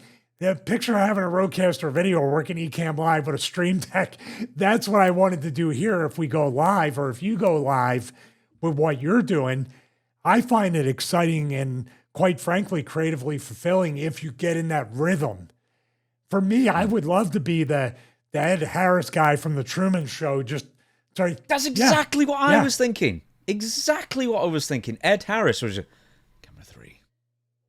Hold it.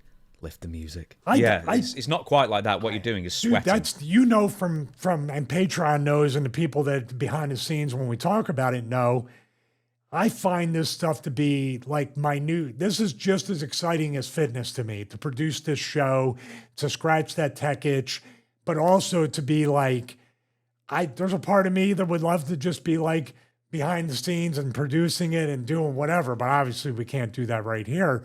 So I get if somebody directs a show and it's something they know the subject matter on, I think it's such a natural fit, as long as you don't have maniacs that don't see your creative vision and they want you to just do what they want to do. Now you're there being submissive in front of Triple H and Gorilla along with Punk. Who else in gorilla position might you find there? I'm not just talking in 2025, but when you were there. And if you can't come up with like specific names, like specific job titles who would be in gorilla position a lot, because as you were saying, it wasn't a big room. It's a bigger room now compared to what it was, but there always seemed to be like 15, 20, 25 people milling around gorilla at any one time. What are all these people's roles? Well, I would say you have the people on deck. You don't want to disappear and not be there for the match. So you want to be on hand in case it ends early or something happens. Usually the writer would be there. Maybe the writer of the segment, if it was a promo or a storyline. You would have sometimes people would just go into Gorilla, but then if it got too crowded, Vince would say, we got to get rid of some people, get out of here, because it does tend to get crowded with wrestlers that want to see certain things and hear the crowd close up rather than back. Do people politic? Do people go into Gorilla to politic a little bit because they know Vince is there or Bruce or whoever? The country club ass kissing and the politicking would be after the show. Everybody talking about what a great job Vince did or this person, and there'd be a lot of that after the show. Politicking with Vince during a live Raw, man, you're in dangerous territory. And dare I say it, it's not a 50-50 shot. He'll tell you to get the F out of his face right there. The glasses will come down and everything. A couple of people I want to make mention of. Michael Hayes seemed to be next to the agents or Triple H or whoever it was, whether it was his match or not. So he's like the agent of the agents, I guess. I don't know what Michael Hayes does either. This could be a job for life category, like a Gorilla Monsoon. And you won't have to play Where's Waldo with Michael Hayes. He stands out pretty well. And also William Regal, who we know has got, a pretty big part to play in WWE these days. Triple H is one of his best friends in real life as well. It's why he ended up, I imagine, leaving AEW early to go back to WWE. But yeah, I think I could look it up. But yeah, Regal, was he ever an agent, like a strict agent, or did he always have more power, I guess, or more responsibility? Well, I wasn't there when he was any kind of agent in WWE, but I know for a fact he had to be, along with being a GM, he had to be an NXT agent. He was coaching some, I believe, too. he was a utility guy in NXT from the bottom all the way up to the top. He did a lot of different jobs, had a lot of different hats, and I'm glad to see him in a role as an executive. And once again, I say a lot about WWE, but Vince McMahon and now Triple H will give, and Terry Taylor's in there too, with the William Regal job for life category. At least it seems that way at this time. Anything else to mention about Gorilla that we've not covered? Oh, in fact, there was actually something. How often would you go to Gorilla? Sorry, how long before your match would you get, or segment would you go to Gorilla beforehand? Would they want to see you 20 minutes beforehand to make sure you're on deck, or would you turn up a minute before you were well, called? There was no official thing, needed? but if you weren't there when they needed you, it became a real official, like, reprimand situation. I did this. I always stayed close by. So say 3 matches, because they could also say, oh, we got to switch the matches around. You're up now. So 3 matches before, I would be watching the monitor where they did the interviews, the monitor with the box truss, where all the boys and the girls sit. Then 2 matches before, I would be right at the mirror with the spray, making sure I'm seeing in case they switch it up. Then, of course, as the match right before me is out there, I'm actually physically in Gorilla with Vince with eyes on me, ready to go through the curtain. And they could switch it up and they could cancel your match and tell you to go away. But if they did that, stay dressed, stay oiled up, stay warmed up, because they could turn around and say, especially if they see you dressed up, they might rib you and say your match is back on. So I'd stay dressed till the end of the show. So you wouldn't go home? I would never go home. I would go in a production box and go to the next town. No, in fact, that's what I meant. You go back to the hotel. No. I would just sleep at every arena every time to see if they needed me. No, that's fine. No, you know what I'm getting at, for goodness sake. Would you always stay to the end of every show, even if they cancel your match? I would not stay during a pay-per-view if I could help it. Yet a pirate goes off, Dreamer and I escape. You love how I throw Dreamer under the bus? He's never getting a job. Right. Anything else to mention about Gorilla before we move on? I just think it's great they still name it after Gorilla Monsoon. I think a way of honoring a true legend in the business, somebody that on camera and especially behind the scenes had a great influence on WWE. Call it the Gorilla position from now. I think every company should still call it the Gorilla position. I think they called it the Go position in WCW or something like that. I don't know what AEW calls it. The Punk position, maybe. Probably not. Well, WCW had basically nothing, didn't they? They just had a corridor and then the curtain.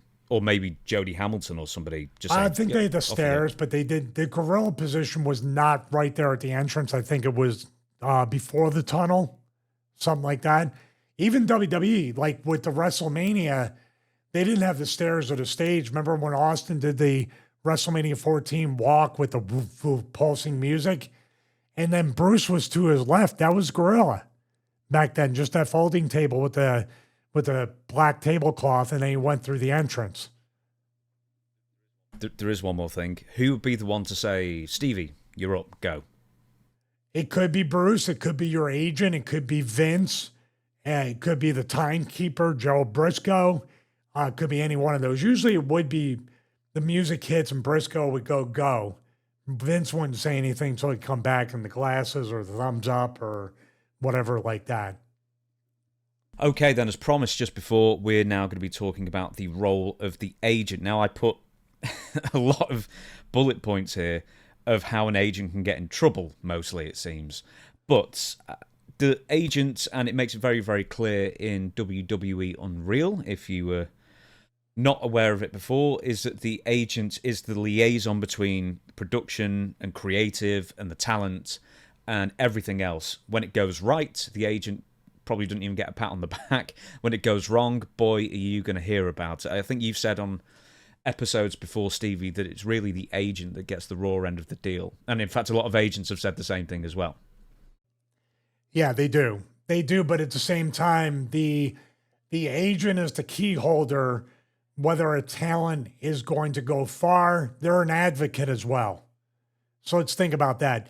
You need the agent, you need the writer, you need Triple H at this point, Vince before, and other people within the food chain to all believe in you and for you not to have heat with any one of those people because they can derail your career very quickly.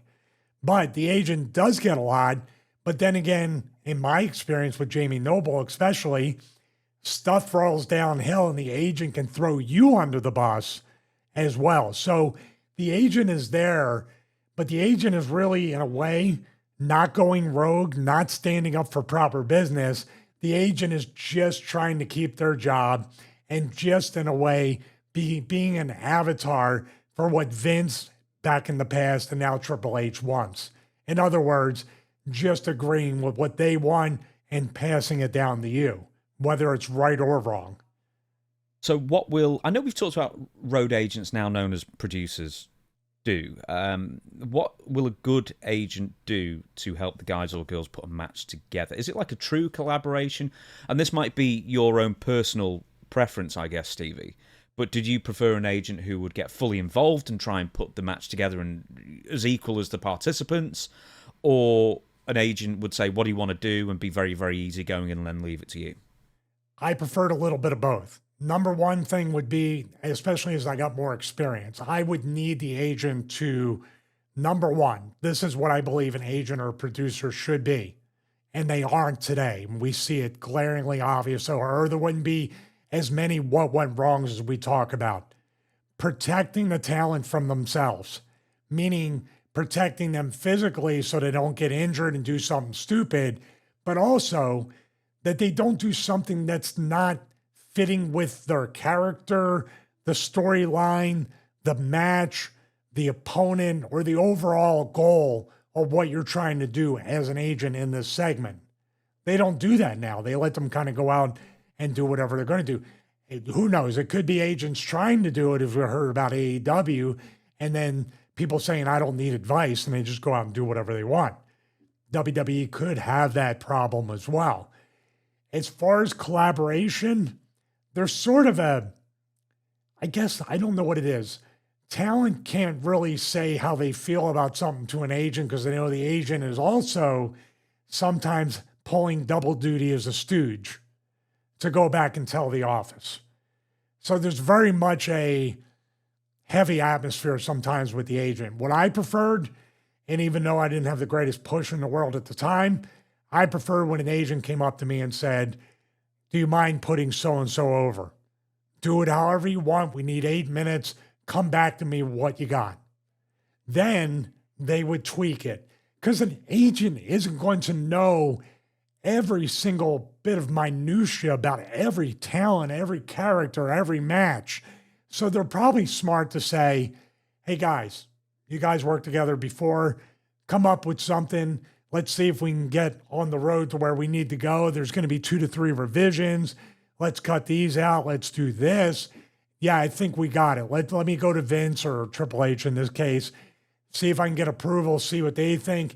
Come back. Hey, Hunter said they're doing this later. We need to cut this out. You guys got anything else? It really goes from like 1 p.m. almost all the way up to like 6:30 when the doors open, or 5:30. Producers nowadays, we're going to interchange agent and producer. It's essentially the same thing, but I'm wondering if really it is, because producers these days, to use that word, seem to not only have to help put matches together, they also have to seemingly approve every single move. They also have to let the truck know the big spots in a match, especially, if it's, toward the main event. And then they've also got to give a running commentary like an assistant director as well. It seems way more of an intense job than I guess what I'd heard a road agent would do in the 90s or 2000s. Am I off base with that? A little bit, because the agent would be in Gorilla telling, or in TNA sometimes, I think the agents were actually in the truck, because I was in the truck shadowing a couple times there, and I do remember one of the agents physically being in the truck and giving David Sahadi, this is what's coming up now. And that would be the more natural place for the agent, and then meeting up with the talent. But there is a common courtesy of the agent wanting to be there as talents come back, as we saw in the UnReal documentary. I've almost said documentary. It's like a mockumentary, but it's a courtesy for them to be there. It's like kind of like if the person who won the match comes back and the person in the ring is selling who lost the match or whatever, you're going to wait for that person to come back, make sure they're okay, and get that. And the agent or the producer will be there to give the feedback. Hey, that was great. We need this. Or all you got to do is look at Steve Vince with glasses down, and you're like, okay, I'm in a lot of trouble. And the agent already buried me and saved their job for another week. Dude, it's such a chaotic, fluid, stressful, anxiety-ridden situation between all these people wrapped up in the one. Is that by design? Yes. Is that because you always want somebody on edge? Why would Vince, for example, want everybody on edge? Is it because they're always fighting for their jobs, or what is it? Well, in the, let's say in a perfect world, pie in the sky theory, I just explained earlier in this episode that I'm never relaxed. The pressure and the anxiety and the nervousness was used to my advantage to make me a better performer and not be too content and too lazy out there. Maybe that's what they're trying to do. Another part is the puppeteer, and you're just kind of playing with people's emotions. And when you have more money than God, how are you going to entertain yourself? That's how Vince entertained himself. So what duties do agents have to their immediate superiors? Now, I'm not talking about, setting the matches together or helping put the matches together or whatever it is, or, approving whatever and then talking to the referees and timing them out and whatnot. Do they have to give a synopsis of the match, especially on house shows, reviews of the match, opinions, that kind of thing? Or as soon as the match is over, is that their duties over with? They don't have to do like a write-up or an essay or something afterwards, do Well, they? they do agent reports. That's why these guys are staying up till 3 or 4 in the morning giving reports on the show. Even if it's at TV where everyone can watch? Yeah. Really? Yeah, I remember agents telling me, recent agents telling me that they would do that post-show production meeting, go back to the hotel, get an email about 1 to 2 a.m. that they need to put the report in before 3 a.m., get some sleep, get up for the morning meeting. It's a grind, man. It's no joke. I would rather take my chances with my bad back, neck, and concussions and everything being a wrestler at 53 than going and being a producer or working that schedule. I was going to say this too, that you're talking about house shows. I told the story about Blackjack Lanza. I already had the agent reports written on Friday for the next 2 days. I have no doubt that goes on, and I have no doubt that politics plays a part, that the golden, wrestlers or talent, the golden boy or the person you say is going to get the rocket strapped to him. The agents are all going to say he did a great job. It's already written. Do agents also have to get there earlier as well than everybody else? Yes, absolutely. I think if we had a 1 o'clock call time, production meeting is anywhere between 11 to 12, because I would get there early and I would see people coming out of production meeting and go to catering, which I was like, damn it, I didn't get here early enough. Back in the day, I don't know when you were in the WWF at the time, would the agents also be responsible for fining people who were late or for some other infraction? Well, yeah, technically an agent would usually be Arnold Skolin, which I wasn't there for that. Tim White, other people, they would literally have a table right by where you couldn't go and get into the building without walking by them. And they would be stationed there till probably maybe even all afternoon, because that would be the places where wrestlers would get draws, maybe get plane tickets when it was early in the day before the digital stuff. You get your travel envelopes.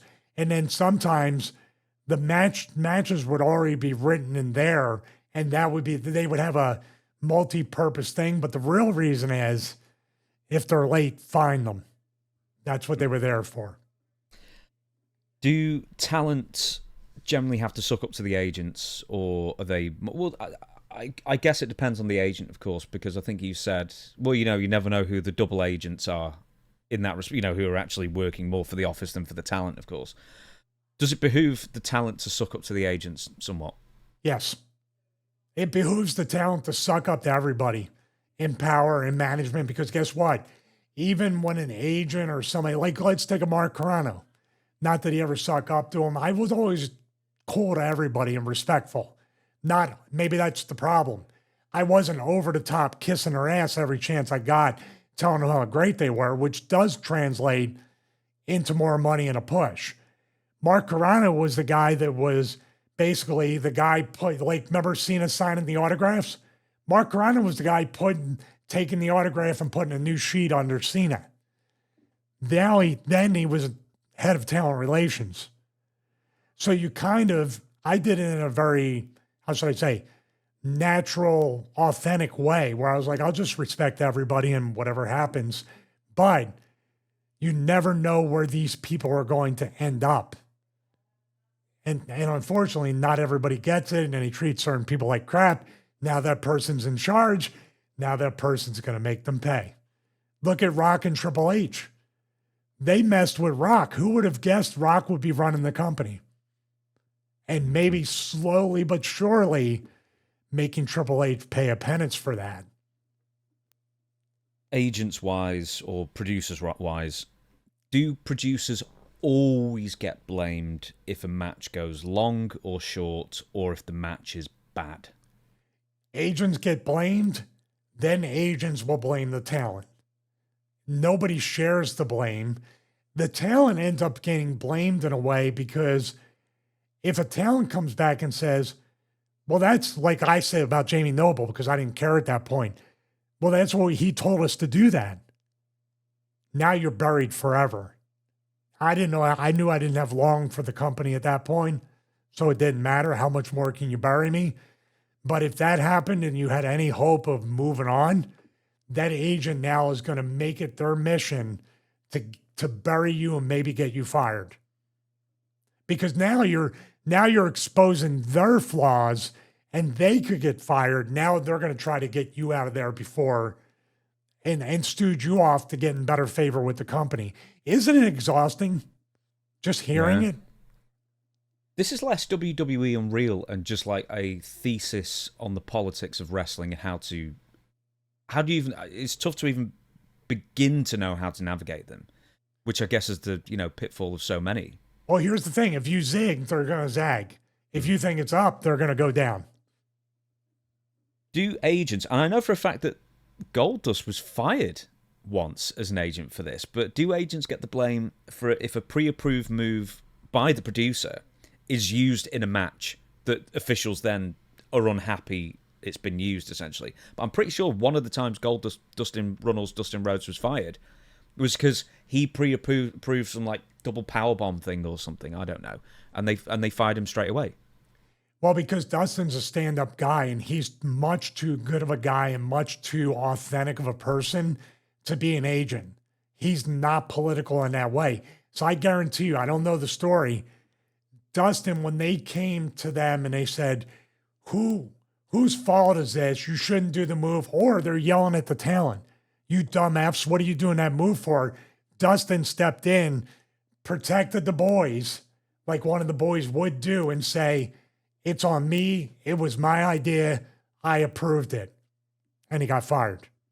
That's my guess, knowing Dustin, that he stood up for them to protect the boys and he paid for it. But do you see what I mean? If he did get fired for that, that's why the agents throw the talent under the bus now. Yeah, so a high price to pay for integrity, basically. Oh, he's doing great, though. Good for him. Good for him. It's worked out for Dustin being Dustin and being the dude that hopefully he still is today, the guy that I knew. It paid off for him because he's probably one of the most respected legends to ever come along in the business and better worker as he gets older. I hate you. How's your back hold up, Dustin? My God, give me the secret. Does he have a 10 gene? He doesn't need a 10 gene. He gets younger as he ages. Brian Myers described being an agent as a totally thankless job where the only feedback you will hear is negative. And there's a couple of follow-ups, actually, I'll ask, and then I'll get to the Adam Pearce quote before we move on. Could I just point something out about Brian Myers that doesn't get said enough? You talk about thankless job. Brian Myers is beyond a thankless job as far as the fact that he trained with Rocky every single day, getting him ready for that Cena match at WrestleMania. And outside of a hug and a rub on his head in a WWE 24 or whatever documentary it was, he did not elevate his career by doing that. And Rock, I'm telling you right now, hire Brian Myers back. He did such a solid for you and sacrificed his own body and time to get you ready. Give that dude a Gorilla Monsoon job. I'm just saying that off the bat. Brian's a good dude. Hey, do you know who else I think helped Rock get ready for a match? Joe Hennig. Really? Oh, yeah, he did. He did. So, yeah. He did. I think you're right. Helped his career. He really did. Don't ever train Rock for anything, anybody. No, damn, man. He didn't even get a pickup truck. Come on, man. No. Haku's probably running him over as we speak. And Bruno, downtown Bruno. You know what? I'd rather him run me over the truck than grab me with his bare hands. I have a better chance of survival. Producers' relationship with the creative team, much of anything, or do they not have much of a relationship? I don't know. I couldn't speak on you. Like I said, you're fighting this multi-headed monster to politic, suck up, kiss ass to. So if you have heat anywhere along this food chain, your career's done. When you were wrestling for WWE, and obviously that was a 10-year span, were agents, as we saw with Abyss in 2025 on the UnReal episode number 1, were they relaying instructions to you, or like that intensely? It seems like Abyss was never stopping talking, relaying instructions. Are you talking about through the ref? Through the ref? Yeah, through the ref. Yeah, I mean, it's like you're talking CM Punk and Seth Rollins. They don't need any instructions at all. But this is the WWE way of doing things, I'm sure. But did that happen in 99 during the Vince Russo era? Did that start creeping in while you're still with WWE? No, it didn't creep in unless we went completely off the reservation during the match. Or go home now, 2 extra minutes, you know what I mean? It was more of a format type of instruction within the time limit. But no, and towards the end, I was watching like Ricky Steamboat and these other ones writing every move on loose leaf paper, and I thought that was far beyond the pale. We weren't up to, and I spoke about it on the NXT developmental episode where I talked about that I didn't give them instruction, Otis and the other guy, throughout the entire match, and I got so much heat for not doing that. So that's here to stay, no matter who it is. I'm sure Punk, even though he's submissive right now, his face sometimes is probably like, shut the F up. I know what I'm doing. I'm going to give you just very briefly. I know we did the rundown of best producers you had, and that was a very long video, a 2-part video, in fact. But just a couple of examples of who are some of your favorites. You don't even have to say why, but just search that other video out, but a couple of your favorites over the years. Well, Sergeant Slaughter, Arn Anderson, this is no particular order. Who else? Terry Taylor, because he was a friend. But these guys kind of gave you the latitude. And also, when a guy like that, this is where I don't understand. And no offense against these guys that are agents. When I look at a Sergeant Slaughter, a Blackjack Lanza, even a Tony Gurria, hey, what are you, a smartass? Haven't heard that in a while. Tony Gurria, even a Ricky Steamboat, who was like not a good agent, not even a great agent. But in the vein of psychology within a match, when one of these legends who have wrestled on the largest, biggest stages of all, in the largest, biggest stake matches, money drawing matches, when they say maybe this move will work out better. But if other people who have not been in those moments that I'm trying to recreate, I would say no. I would listen and I would respect the position. But deep down, if Punk is like looking at Jamie Noble in that one segment, I believe, and Jamie's trying to tell him what to do, and he's like, what are you talking about? Come on. Now, it's different, like, if you're a coach trying to do different things. I can't quite put it in a football analogy, because sometimes the best or not the best football players make incredible coaches. And I think Adam Pearce has that in him, the mind for the business. at hand and conveying that. But I don't think a P.D. Williams, a Jamie Noble, a Jason Jordan, and other people have enough reps and experience to have that mind for the business. I'm sorry. Adam Pearce will end with this quote of this segment: "To make it real simple, I do everything. I do literally everything." This is Adam Pearce about what road agents, producers do. "No, I jest, but not really. Producers' days at television especially start before everybody else's. I'll get there 3 or 4 hours before everybody else. We'll sit in a meeting. We'll go through the festivities of the day. That may or may not change at all. It may be etched in stone, and we may follow through with one set of plans immediately. I've become extremely adept at rolling with the punches, and oh, the punches they will be coming, and they will be coming fast and furious. So the producers are on their toes constantly. We're behind-the-scenes deliverers of information, sometimes wanted, sometimes not. We're responsible for making sure that our specific duties for the day, be that 1 segment, 2 segments, 3 segments or more, not only hit their time, but provide the content we're responsible for. Sometimes that means I need to get in the ring and teach somebody something they've never done before. Those are always fun days. And then I've got to, once the broadcast comes to fruition, sit there in the chair with the headset on and communicate what we're seeing to our broadcast partners and our television truck, our producers and our directors before it actually happens, so they can have their cameras in position to capture the images we're trying to give the viewer at home. If all that happens in a perfect world, we'll hit our time to the second. Everyone will be happy with what they saw and we'll move on to the next day." That's just describing a TV day. To put this in context, this to me still feels like, it's a miserable existence. He was literally saying, all this stuff sucks, this sucks, this sucks, this is a grind, this is a grind. Hey, when I get in the ring and teach somebody something, that's awesome. Back to the stuff that sucks. Did it feel that way to you? I don't know why people do it. I asked Dutch this and they said, did they ever approach you to be an agent? He said, yeah, they approached me. Why didn't you do it? Because it's a terrible job. It is and a terrible, said, I won't do it. job. Yeah, he said, I would never do it in a million years. He turned him down. Well, based on, and Adam Pearce, I don't think you're going to recruit any new producers off of that quote.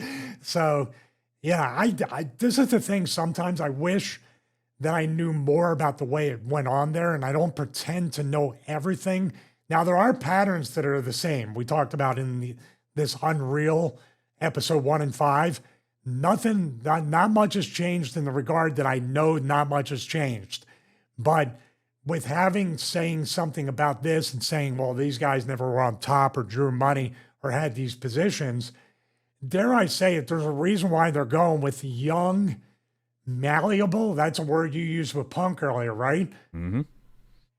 They're going with the agents that are going to do whatever they tell them to do. This is what we want. In other words, a Sergeant Slaughter, Blackjack Lanza, Terry Taylor, Ricky Steamboat, Dean Malenko, all these people, they have a really good, rigid idea of the way the business should go. The way business and a match, psychology, these guys can be brainwashed into the propaganda of what a WWE match is supposed to look like. Do you feel that way? Mm-hmm. What are they going to do? They need the job, and they're making more money than they ever made before. So here we are. You like 1984, and you know how he's taken to Room 101 until he finally breaks Winston Smith. Yeah. And right at the end, the last paragraph is he's finally, after years of being, or months being tortured and beaten down by the party, and then like the last line is pretty much he hears a victory of a war that he's never seen any real proof of that's even happened. And at the end, he just sort of stands up and instinctively declares how much he loves the party and how much he loves Big Brother, but only after he's just been beaten down by the system for years. And then all of a sudden he believes the rhetoric, he believes the propaganda because he has to. Yeah, and in pro wrestling, here's what happens. When you tell a truth, and Adam Pearce, who knows if he got heat or whatever, when you tell a truth about how hard the job is or how they make the job so difficult for you, or you hint at it, you know what the wrestling business does?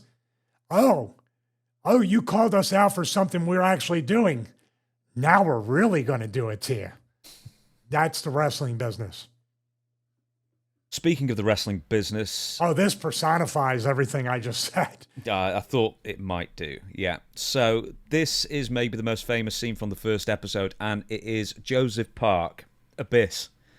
He is now an agent or a producer with WWE, has been for a few years.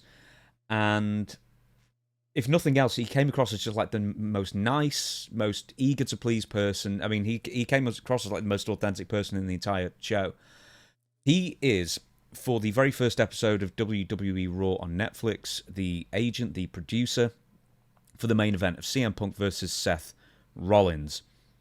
And there is a bone of contention about how long the match is going. I'm not going to speak any more on this. Tell us what we saw on the show, and tell us very specifically, one, the pressure that agents are under in these kind of environments, and two, how Bruce Prichard makes it worse.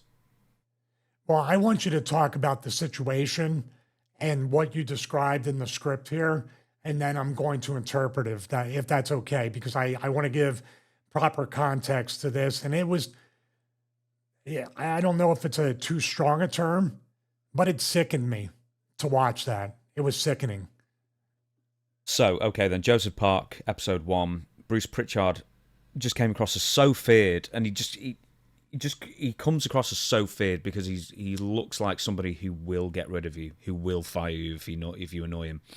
Abyss is profusely apologizing to Prichard. Now, let me just back that up in 1 sec. The match went 2.5 minutes long. Earlier in the episode, Bruce Prichard, in a talking head interview, is saying, hey, well, just because we're on Netflix doesn't mean you can't go long, that kind of thing. And it's like, you're on Netflix, that means you can go as long as you want. There are no... Every episode after the fact has gone whatever length it's needed to for the show. I mean, they've differed by like half an hour to an hour, some of these shows, so that wasn't a problem. But for whatever reason, they apparently had hard out of 3 hours, 29 minutes or something for the first episode. And Abyss is trying to get Seth and CM Punk moving. Cut out this bit. Please hurry up. We have to get to the next bit. We've got a hard out. And then, in the end, the match goes about 2 minutes, 20 seconds over. 2 minutes, 30 seconds over. Something like that. Bruce Prichard, in UnReal, the documentary, he's standing, glaring at Abyss the entire time. As Abyss is trying to concentrate on the match, trying to tell the people in the truck whatever, trying to tell the referee to hurry up, cut things out, cut out the Anaconda Vice, cut out other things. We're finally going home, thank goodness. Don't worry, Bruce. Constantly apologizing to Bruce at the same time.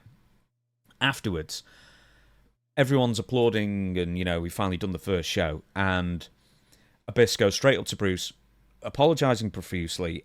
He says, Bruce responds with, well, it was overwritten, it was overproduced, it's fine.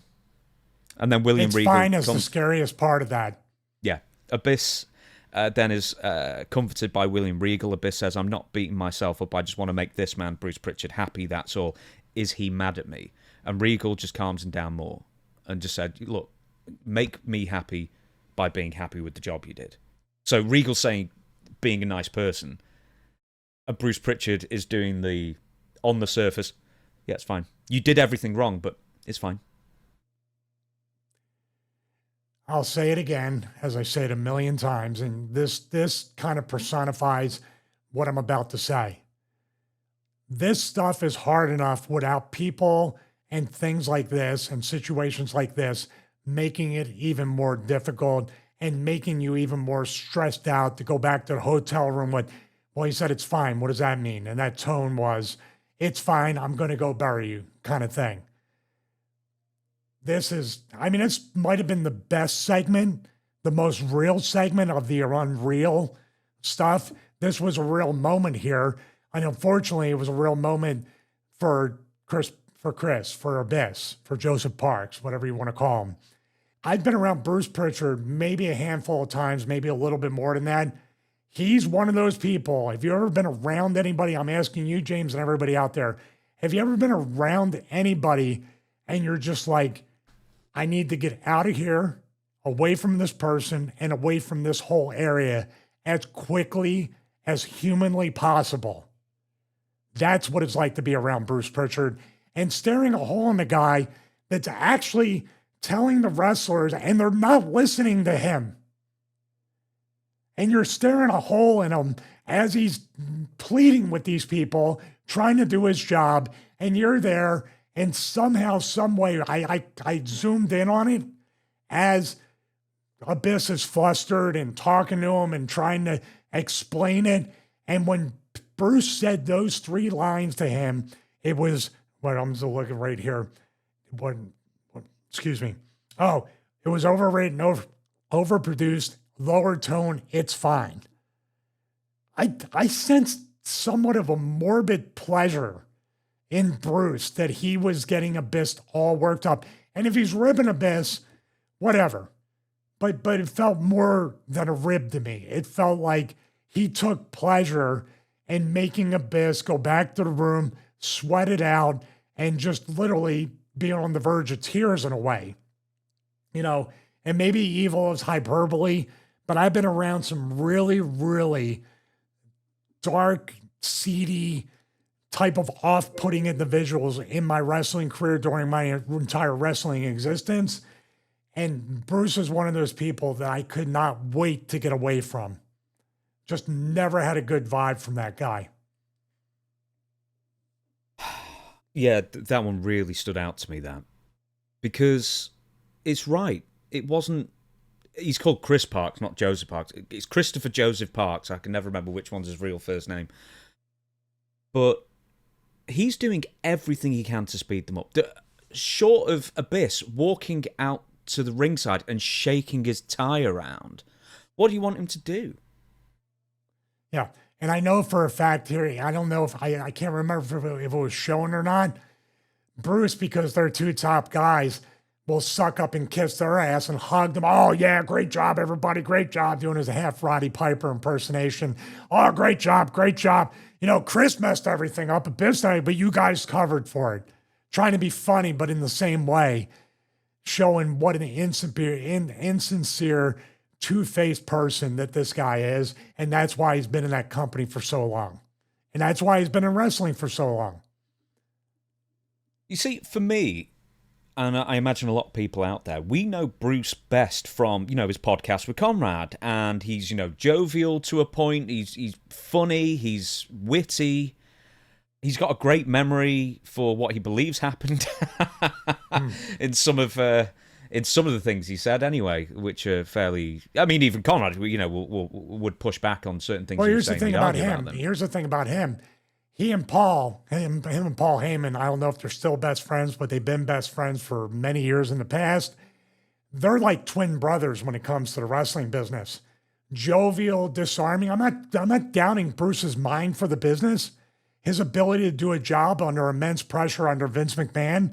He was Vince's right-hand man for multiple stints throughout the wrestling business. So I'm not discounting. We're separating the person from what we're looking at. Of course, this blends together, but both of these guys, Bruce and Paul, jovial, outwardly friendly, disarming, almost a forced friendliness. It never seemed quite genuine from either one of these guys. But what I saw, especially when they were over jovial and out there and smile, a grin effing you, that's what I call it. It felt like there was such a dark side to both of these guys that can come out. Is there anybody who takes the party line? And once again, I'm using the party line as Big Brother WWE style.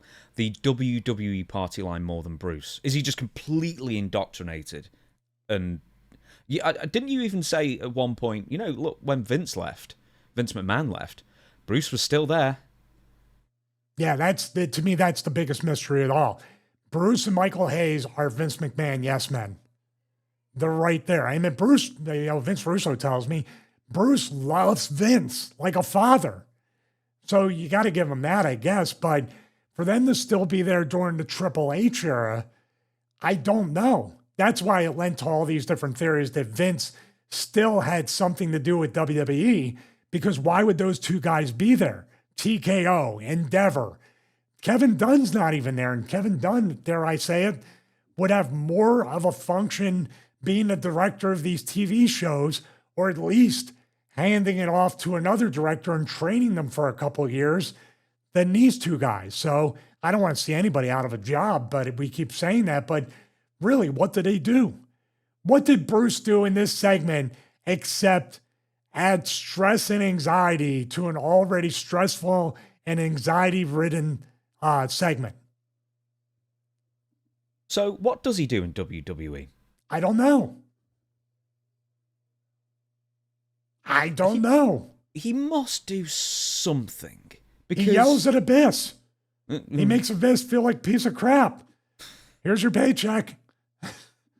Well, what about back in the day? So, I mean, was he always in Gorilla, or was he ever, an agent during your run there, or was he always higher up, even, by 1999 onwards? Well, he dipped in and out of talent relations and other things in creative. I couldn't quite put a timeline on it, but he was always seemed to be in Gorilla. And then the only other place I ever seen Bruce working was when he was setting up pre-tapes or live interviews or shots like that. Same thing in TNA.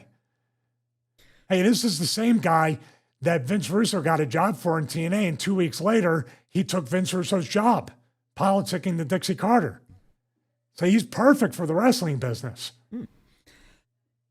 Okay, right. So very specifically your experiences with Bruce then, because obviously you'd see him in Gorilla for the most part, or maybe even pre-tapes. I mean, during like a 10-year career with WWE, you say that I didn't really speak to him or get to know him very much at all because I guess, talent and office, never the twain shall meet for the most part. Well, the only time I really sat down and met with him at length was when I was still in ECW and I was trying to decide going to WWF or WCW at the time.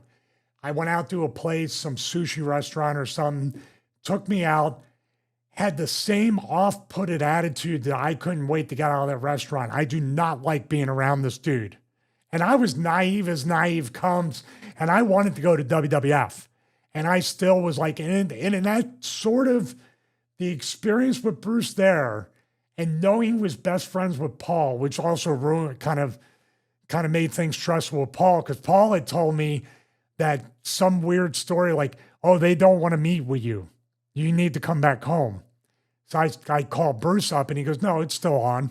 So that was a weird dynamic right there. This is 1997, by the way, the height of the BWO, all that stuff. So when I went out to the sushi dinner with him, it was just very, very weird. I felt like when I asked questions that I wasn't allowed to ask the questions, that the answers I got were very half-hearted, like, how could you ask such a stupid question type. He felt very smug and condescending towards me. And I'm like, why would I want to be in this company when this is what's in charge of the company? And I just signed with WCW. I met with Vince too and sat down for a short time. And I wasn't getting any idea about what this company was about and what they wanted from me and all this. It was very weird. But the Bruce dinner, and I'm sure that ruined me with Bruce and buried me because I went to WCW. Because when I saw him twice in the airport during the TNA run. He completely, hey, Bruce, how you doing? In his chair at the gate. Then he directed a pre-tape about Sabu or something that we were doing some match. Never made eye contact. Made an off remark about how I wasn't talented and I couldn't cut a promo or whatever. And anytime I was involved or said anything, Bruce turned his back to the pre-tape. Like, grow the F up, dude. What are you doing? But I was also, even then, I finished the pre-tape. I didn't even wait to get it approved in TNA. I was like, I got to get away from this guy. Every time I was around him, get me the F away from this dude. Couldn't, and I've been around, and there's been way too many people in the business where I got my spidey sense and I go, I got to get away from this person. Were you ever wrong? Was I ever wrong? Yeah, No. when you got a spidey No, I sense. have a great instinct for crappy people. I've been trained well for 31 years. And I'm not saying like, hey, well, by the way, there's people that have bad days. I've been there too. But I'm not talking about having a bad day and snap. So Punk snapped at me one time because him and Maria were having some kind of whatever. But we were friends and I understood. This is a consistent, purpose-driven or purposely done way of making people feel uncomfortable and less than and beneath you. And this segment with Abyss really does encapsulate, I think, the true nature of Bruce Prichard's personality. I just wrote a few different things down. Yes, man. I don't know if con man's the right thing to say. I mean, I did put that down, but that's something you can say I'm wrong about. I don't know if what kind of boss he was, somebody who was nice to your face but then buries you behind the scenes, but it sounds like he wasn't even nice to your face. If he wouldn't be nice to your face if you were beneath a certain point in the card. He was a spot picker like anybody else in wrestling. He's a bad boss, a bad leader, a bad example, and exactly what flourishes and has a 50 to 60 year career in the wrestling business. And he knows where the bodies are buried. That's where that's my morbid curiosity is, what does Bruce have on the people in power that he continues to get work? Anything else to mention, or should we move on to the news? No, I think I said it all, don't you? I think you've said it all. That's fine. Hey, this is just me speaking from, if he treats, like I said, Bruce, you know what Bruce is? He's what thrives in the business. He's a bully. He wouldn't dare do that to somebody like Bob Holly or other people and talk that way to them or dress them down or be the whole way with because Bob would probably say, F you, I don't care. I know more than you do. I'm just bringing up a name, but I'm just saying he will pick his spot of who to treat, who he can afford to treat that way. And if somebody's above him, it's like, oh, you're the best, baby, hugging and kissing and all that stuff. Let's move on to the news, and we've only got a couple of bits to talk about then. Now, you got to put your last note in there that you put. I didn't know. Oh, I'm sorry. Yeah, I actually got this off social media. Someone put a side-by-side of the photo. He hates Jerry Jarrett, or hated Jerry Jarrett more than anything. He kept bringing him up about what a liar Jerry Jarrett was. Imagine that. He's looking more like Jerry Jarrett every single year. Oh, you mean aesthetically? I thought there were some Jerry Jarrett stories about the personality. No. It's just that Bruce Prichard keeps going on about how Jerry Jarrett was never going to be the person to take over from Vince McMahon if Vince had been convicted of the steroid trial. Jerry Jarrett was never part of the WWF, on the creative team or anything like that. Well, he was, and he was the hand-picked successor.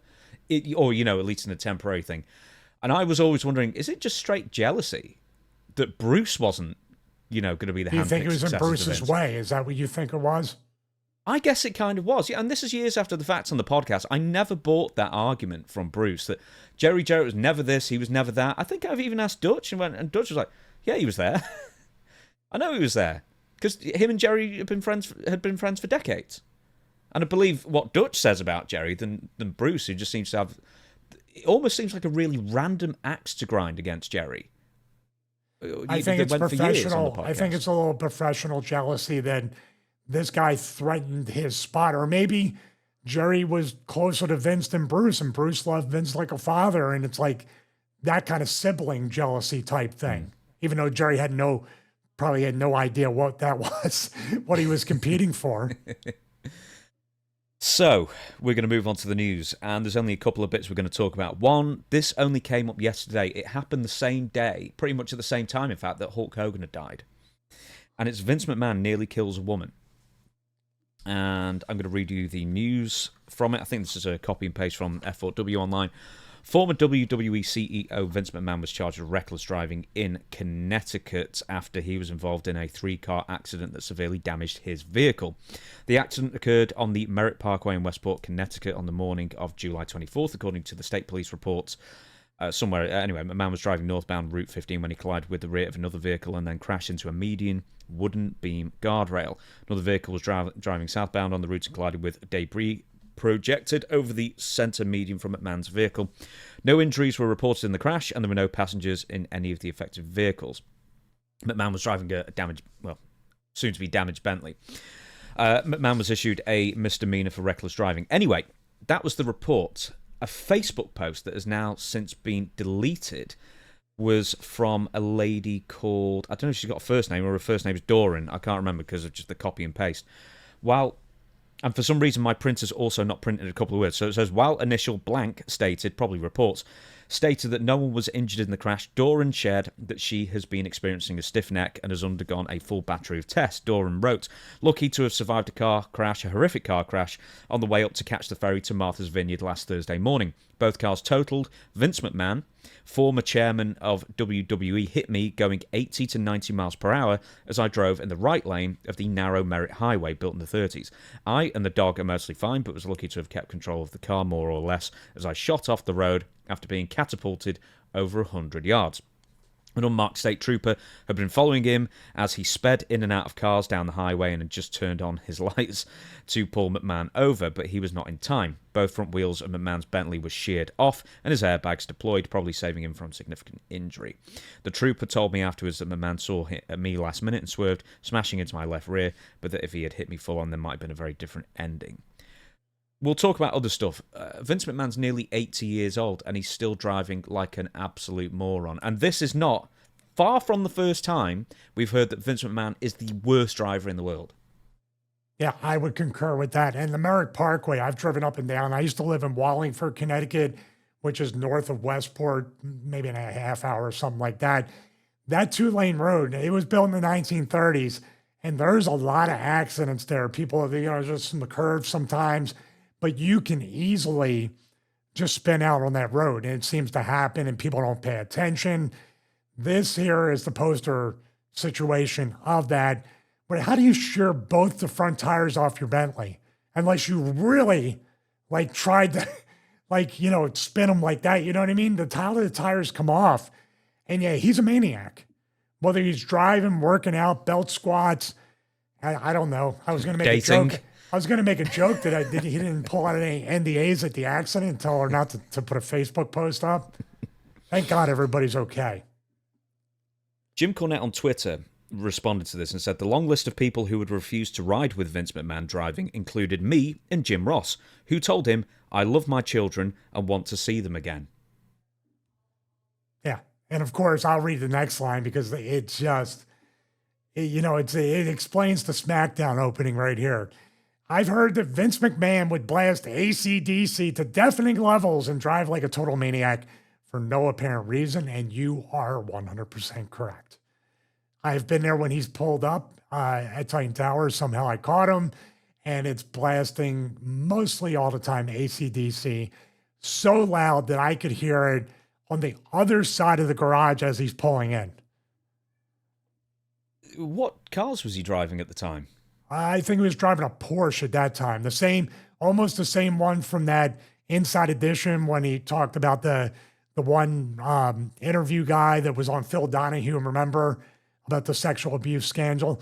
They had caught Vince at a red light, I guess, in Greenwich when he had his Zubaz outfit on and asked him a question, but it was a Porsche, I believe.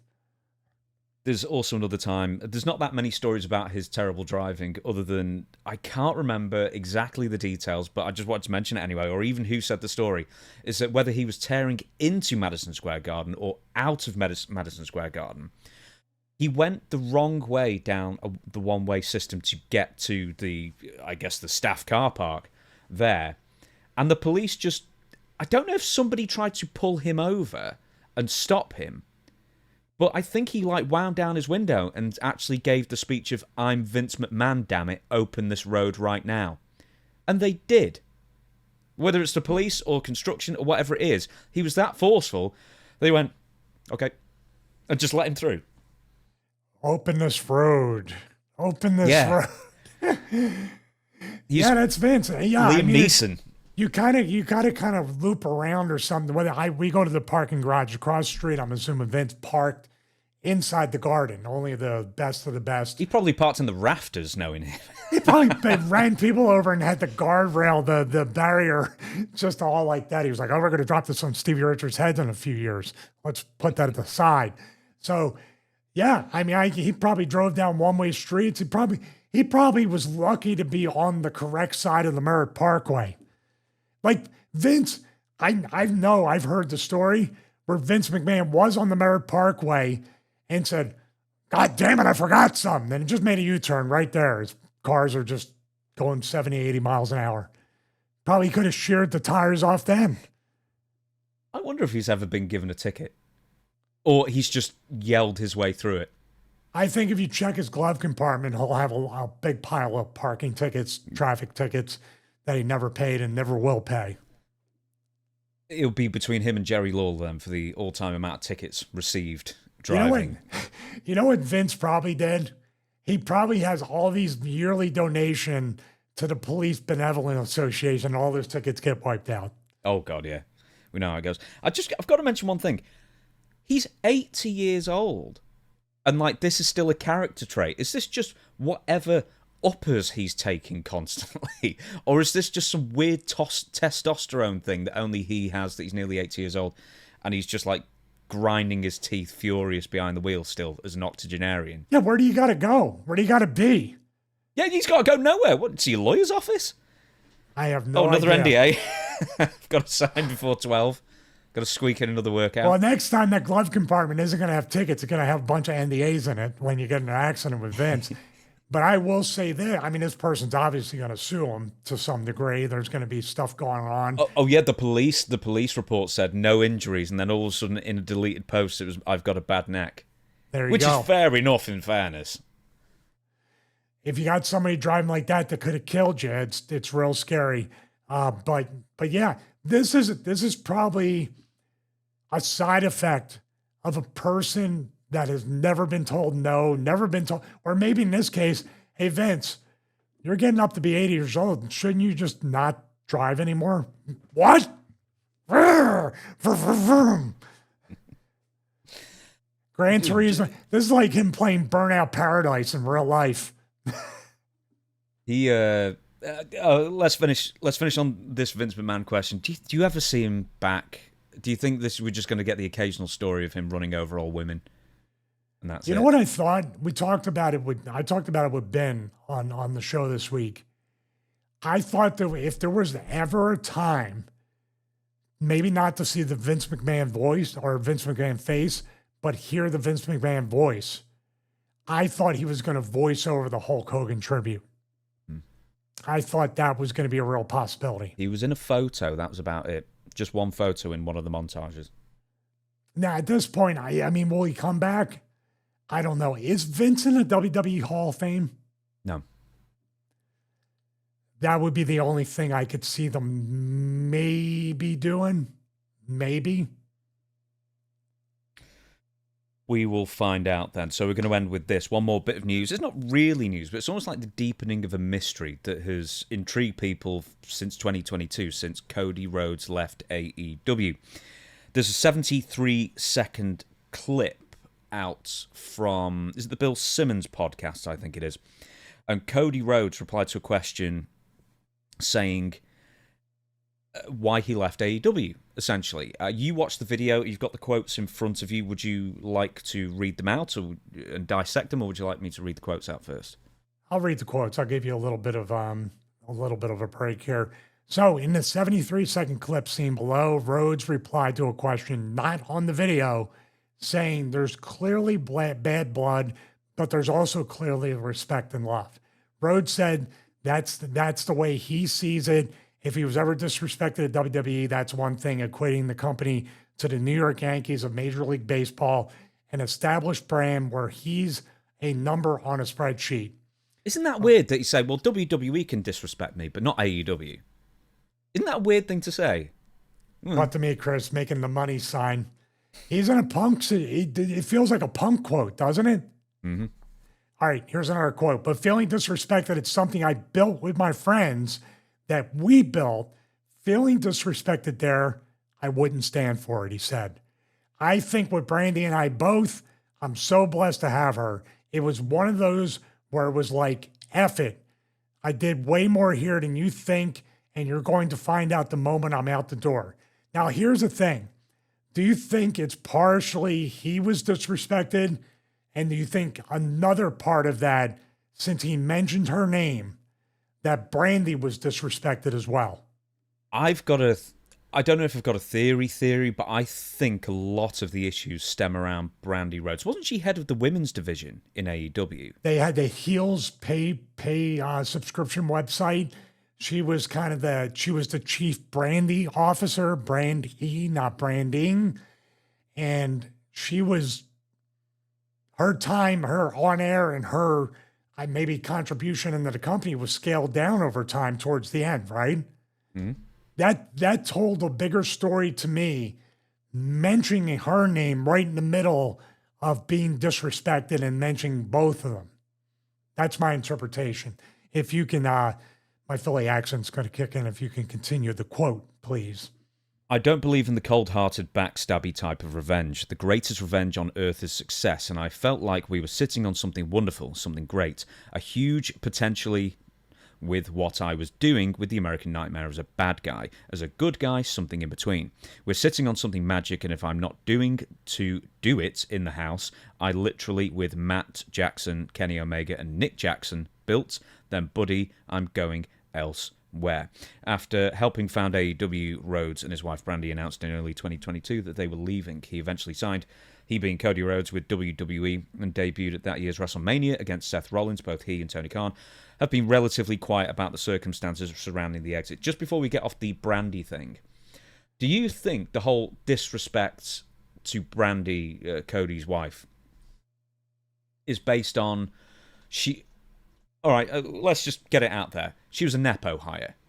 Clearly a Nepo hire, because she hadn't really done much in wrestling at all. She'd been in Ring of Honor a little bit. I think maybe she was training with WWE for a short time.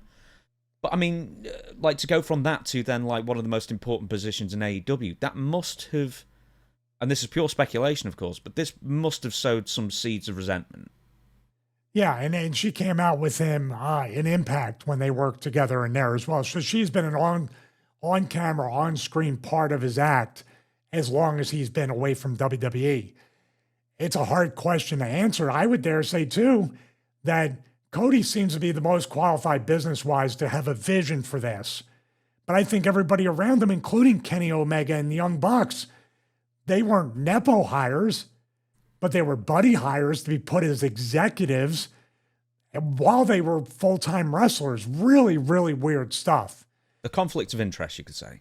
Very much a conflict of interest. And then there was a conflict within the conflict of interest where the people in the executives didn't see eye to eye, and then Cody's seen one vision, Kenny and the Bucks saw another. So there was infighting there with the vision and how it should go. But the Brandy stuff was definitely, I mean, dude, we love our wives. We want our lives to be wives to have successful careers and businesses and do everything to help them.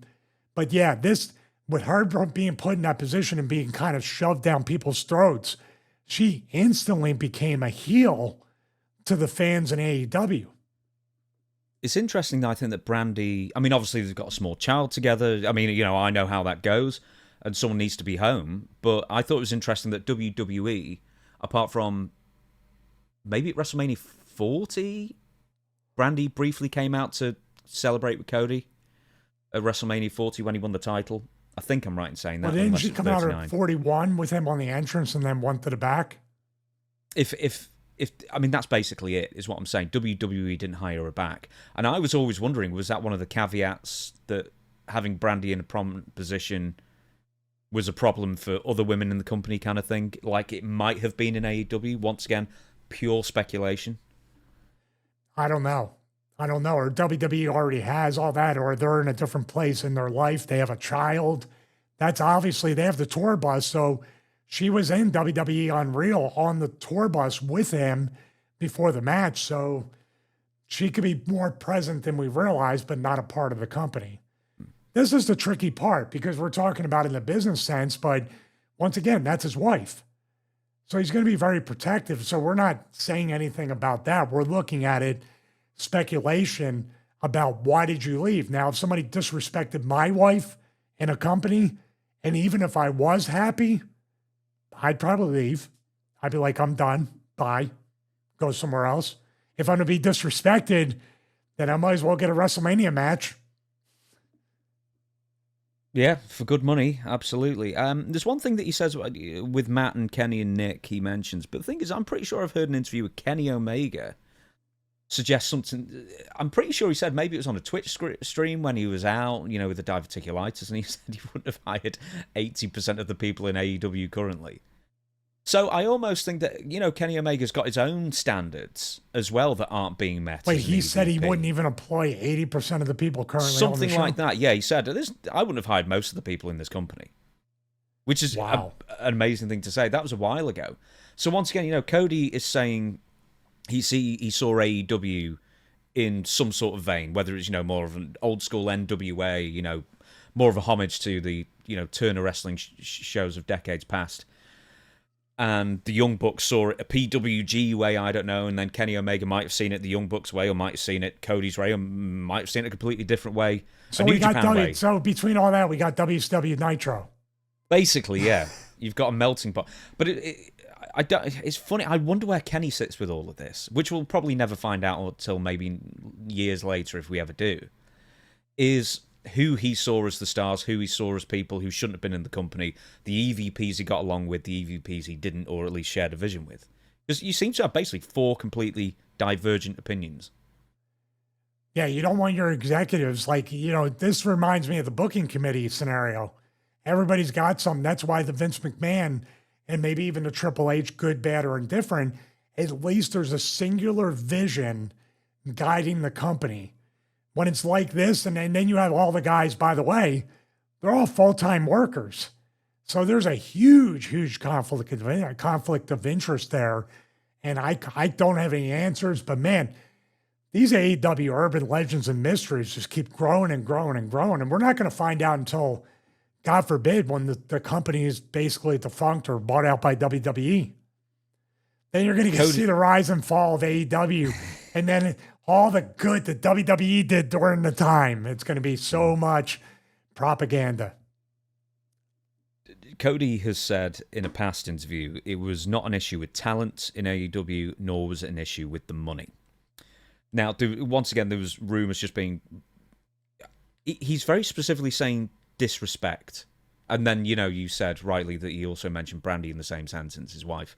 So we don't know if it's disrespect to him, we don't know if it's disrespect to her, and, he's sticking up for her, or both in different ways. What I'll say is I found it really, really odd that almost straight away in AEW, Cody Rhodes is the most visible in the States as far as the 4 EVPs who are going in. Probably only second to Chris Jericho, who ended up being the first AEW champion. He was the biggest name on the roster pretty much at that point. Why would he go through a stipulation where he absolutely could not win the world title under any circumstances? That one seemed to just kill his intrigue straight away for me. Like, why would you ever go through with that? He was in a totally unwinnable situation as a character on TV. Because I think in a promo, he literally turned around to the crowd behind where the hard camera faces and said, "I'm never turning heel." Because they were trying to turn him heel. And after that loss for the title shot, there was nowhere else to go to keep him interesting, right? He would have to turn heel. My theory or my guess here is that was his way of going out by putting someone over, and he already knew he was leaving. Because how could you salvage it except to turn heel, go back on your word, break the stipulation, and win the world title? Yeah, there's like 18 months of that. So all that people said was, well, how's he going to get around this stipulation? It's wrestling. No one ever believes that you're going to stick to a stipulation, which is admirable to a point that he would and has and did. But then I just don't understand why you'd hamstring your character. I mean, basically, you should be the face of the company, or Cody should be the face of the company by that time. It's just a weird thing, because when I look back at that, or I listen to the words in my mind that he said, I'm almost just like he checked out. He felt like he checked out at that point. And that's what I'm saying. What was the battle backstage? There's been rumors that Tony Khan's a nice guy, but he doesn't listen. And maybe Cody got to a point where if I do this match, I know I'm making the decision to eventually leave the company. And it just felt like, dude, think about it. The Cody Rhodes and the promos he cut as a babyface in AEW are exactly like the ones in WWE. Except the fans constantly turned on him in AEW and thought he was completely inauthentic. And he went to WWE and became massively over and loved as a true babyface with the same exact promos, same exact character, same exact presentation. I don't get it. When he talks about disrespect, maybe he means fan disrespect? That's what I'm trying to think. But then you're a wrestler. Whether you get booed, as long as they're making noise. Or is there a different kind of boo that really hits you? You know, like the Charlotte thing recently. There was, once again, WWE UnReal, the mockumentary, as you say, is like, she got rattled. And it was obvious she got rattled, and she couldn't handle it. And I'm wondering, did Cody get rattled? The AEW fans, or, you know, any wrestling fans who were terminally online, did he read too much into what they were saying? Did he get rattled by him and wanted a fresh coat of paint? Well, that could be, it's tough. But then again, when you turn around and tell the fans, I'm never going to turn heel, Philly accent. If you say that, we live in a very, against the grain society. If you tell us to cheer, we're going to boo. If you tell us to boo, we're going to cheer. So if he says, I'm never going to turn heel, the fans quite possibly will have no reaction to him and disconnect from him. You've literally said that. And let's face it, Cody is Homelander. I'm suspecting, I'm just saying this for the SummerSlam review show. I just have this weird feeling that Cody, they're going to do a double turn at SummerSlam or somewhere soon and have John Cena go out as a champion, as a babyface, or Cody's going to be a heel and he's going to strap that rocket and vanquish Cena away from WWE. Man, how could Cody vanquish Cena from WWE without Travis Scott? You know, it's funny. Maybe now Travis Scott aligns himself with Cody and slaps Cena in there. You see, now that would be the one thing that would be worth bringing him back. That do that callback? Sense. Yeah, that'd be a great callback if they did it. Two more things to mention of this, then we'll shut down did you like, by the way, Travis Scott and Gorilla? They're hugging him, telling him what a great job he did. And I'm like, oh my God. Yeah, good job, little buddy. That proved how fake it was. Did you see that? Mm-hmm. That was, dude, that's when he ruined WrestleMania. Yeah. What if that was just another wrestler and Bruce Prichard and Triple H and everything? Would they have been saying, great job, man? They treat the celebrities like demigods there, don't they? They're so desperate for the rub. That proves how phony and two-faced this entire business and that company is. Because you see Chris Parks and you see the celebrities and you see the top guys and you can see the wheels turning. How do I act towards this person? How do I act to this? It's exhausting. A couple more things about Cody. We'll shut down. EVP. Is it just... And I still think it is to a point. It's like they've had to go in storyline that the Young Bucks have lost their EVP status. Because I don't think knowing that an active wrestler is an executive vice president of a company is a good look that you can... It's hard to turn your brain off to that fact. And then in the first couple of years, Cody, Young Bucks, Kenny Omega, everybody else, it was all friends wrestling, was the joke.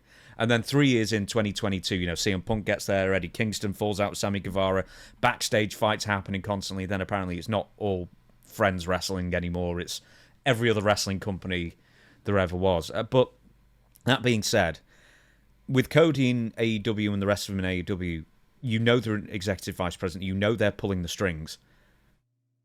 Is that hard to suspend your disbelief? Well, absolutely. Absolutely, because the only analogy I have from an independent wrestling promotion standpoint is when the promoter puts the belt on himself, the promoter has his friends on the show, he's pushing them, even though there's better talent on the indies, it's all friends wrestling, and he's making those people like GMs of the show, and this person's the booker, and this, it's no different. It's indie wrestling with TV and a lot of money. The ego and the arrogance and to think that I draw money, but they don't draw money and all that, you know what I mean? That's where it gets. And don't get it twisted. By the way, there's people in the locker room, even on the indie level, people who've never been anywhere looking at this going, oh yeah, she really earned the position. Oh yeah, the Young Bucks can book a show. That's what happens in a locker room. Do you think there was a personal fallout with Tony Khan? And if you do think that, do you think it was just over general creative direction or something else? Based on what I've heard and based on what I've seen, Cody was treated very well financially. Cody and Brandy and everybody in that level were paid very well. They could have been multimillionaires just staying in AEW. They were given a lot of perks, a lot of benefits, a lot of things that Tony offered. I'm sure Tony was a true friend to them in a lot of ways, taking care of them. But with that being said, take a drink. Tony does not listen. Tony clearly doesn't listen to the Jerry Lynn's, the Arn Andersons, the Dean Malenkos, the Serena Deebs, or anybody else that knows a lot that can offer and better the product. And then you have the gatekeepers of the Bucks, Kenny, and Cody that they need to dance around to get to Tony. Then you have within the EVPs different visions where Tony's not listening maybe to anybody, James. Not listening to anybody. And then Cody's saying, no. And I'd say this, Cody probably looked at it like a business decision, and I think Tony took it very personally. Does that make sense? Yeah, of course. Do you know that AEW has production meetings now? After over 5.5 years, they finally You mean started after doing they said production nobody meetings. writes scripts on anything, we just go out there and do it? Yes. The other thing that I think is funny as well is that Tony actually gave an interview 2-3 months ago, wherever it was. It almost seems like a trade show where he was being interviewed. He said he does, probably before the production meetings anyway, he asked opinions of, this subset of people, the agents, and then the EVPs or whoever else it might be, his inner circle. And they said, but I pretty much just do what I want. I might take 10 or 15% of other people, but then I'll just do what I want anyway, for the Then most why part. bother asking? Yeah, exactly. So, but once again, I think at least having production meetings now is the first step to, a more cohesive television let me push back. Why would you have production meetings? One-on-one, you're not going to listen to what I have to say. You're going to feel cornered. You're going to feel less than, and you're going to do whatever you want anyway. In a public setting with multiple agents, coaches, maybe talent, EVPs, and Tony Khan, he's not going to listen. This is all performative. The production meetings in WWE are performative. Everything we saw on UnReal is performative. It's not real. It's just, why are we wasting time? Just tell us Triple H is going to do whatever he wants to do. Let us enjoy our hours where we don't have to sweat about this. Like Adam Pearce said, I got to go through all these performative motions, and they're going to do whatever they want anyway. Mm-hmm. You got to roll with the punches. And boy, there are a lot of punches, as they say. Right, we're going to end it there. Everybody, thank you so much for watching. We'll be back. We got it under 2 hours. Yeah, in opposite world. We did. It was like it was about 2:30. It's not the longest one, in fairness.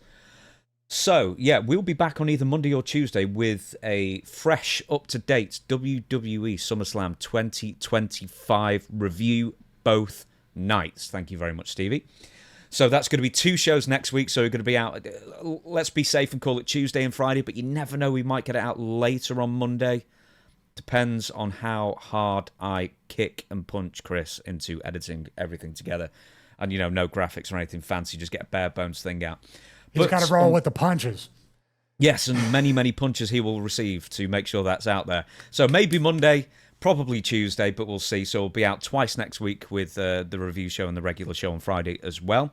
So, that being said, thank you very much, everybody, for watching. We are on all podcast platforms, I like to remind you, as well as YouTube every single Friday, and especially if we've got a special more than every Friday, and a clip out every single day as well. Aha, over to Stevie to thank the Patreons. Aha, sorry, Jeff Jarrett. He still hasn't returned my text. He's still mad at me, I guess. So unlike Abyss, I don't go around wondering if Jeff's mad at me every day. I just wonder how I can make him mad or with You just assume he is mad at you. I got to assume, and I live my life and I move on. I roll with the punches, baby. So patreon.com/Stevie Richards, the newest watch along. Unfortunately, we had to post the test one, but we have plenty of test matches to bump down the line. So test will not be forgotten, but he will be forgotten. We'll watch alongs for many weeks and months to come. Bret Hart versus the British Bulldog. It does indeed hold up all these decades later, we're happy to report we watch along. James reads from Brett's book as we're doing the watch along. Very interesting added element to that. So thank you very much, everybody out there. By the way, our SummerSlam review show, let's see if my hot take on the double turn between Cody and Cena happens. Leave a comment below. Let me know after the fact. Also, WSI and the new James Romero channel, List Mania, coming very soon. It was supposed to come out now, and for goodness sake, everything just slowed down. It's like the test watch-along video. It's getting in that territory. I know. But I can't wait to see that. Also, I'm trying to retool the old wrestling analysis channel to add more of a historical element to that, so please stay tuned for that. Most importantly, thank you for subscribing here on YouTube, commenting, click a bell to get notified, if I can say it with my Philly accent. We passed 126,000 subscribers. Thank you so much for that. And especially thank you for watching episode 57 of the Stevie Richards Show. See you next week for episode 58 after the SummerSlam review show.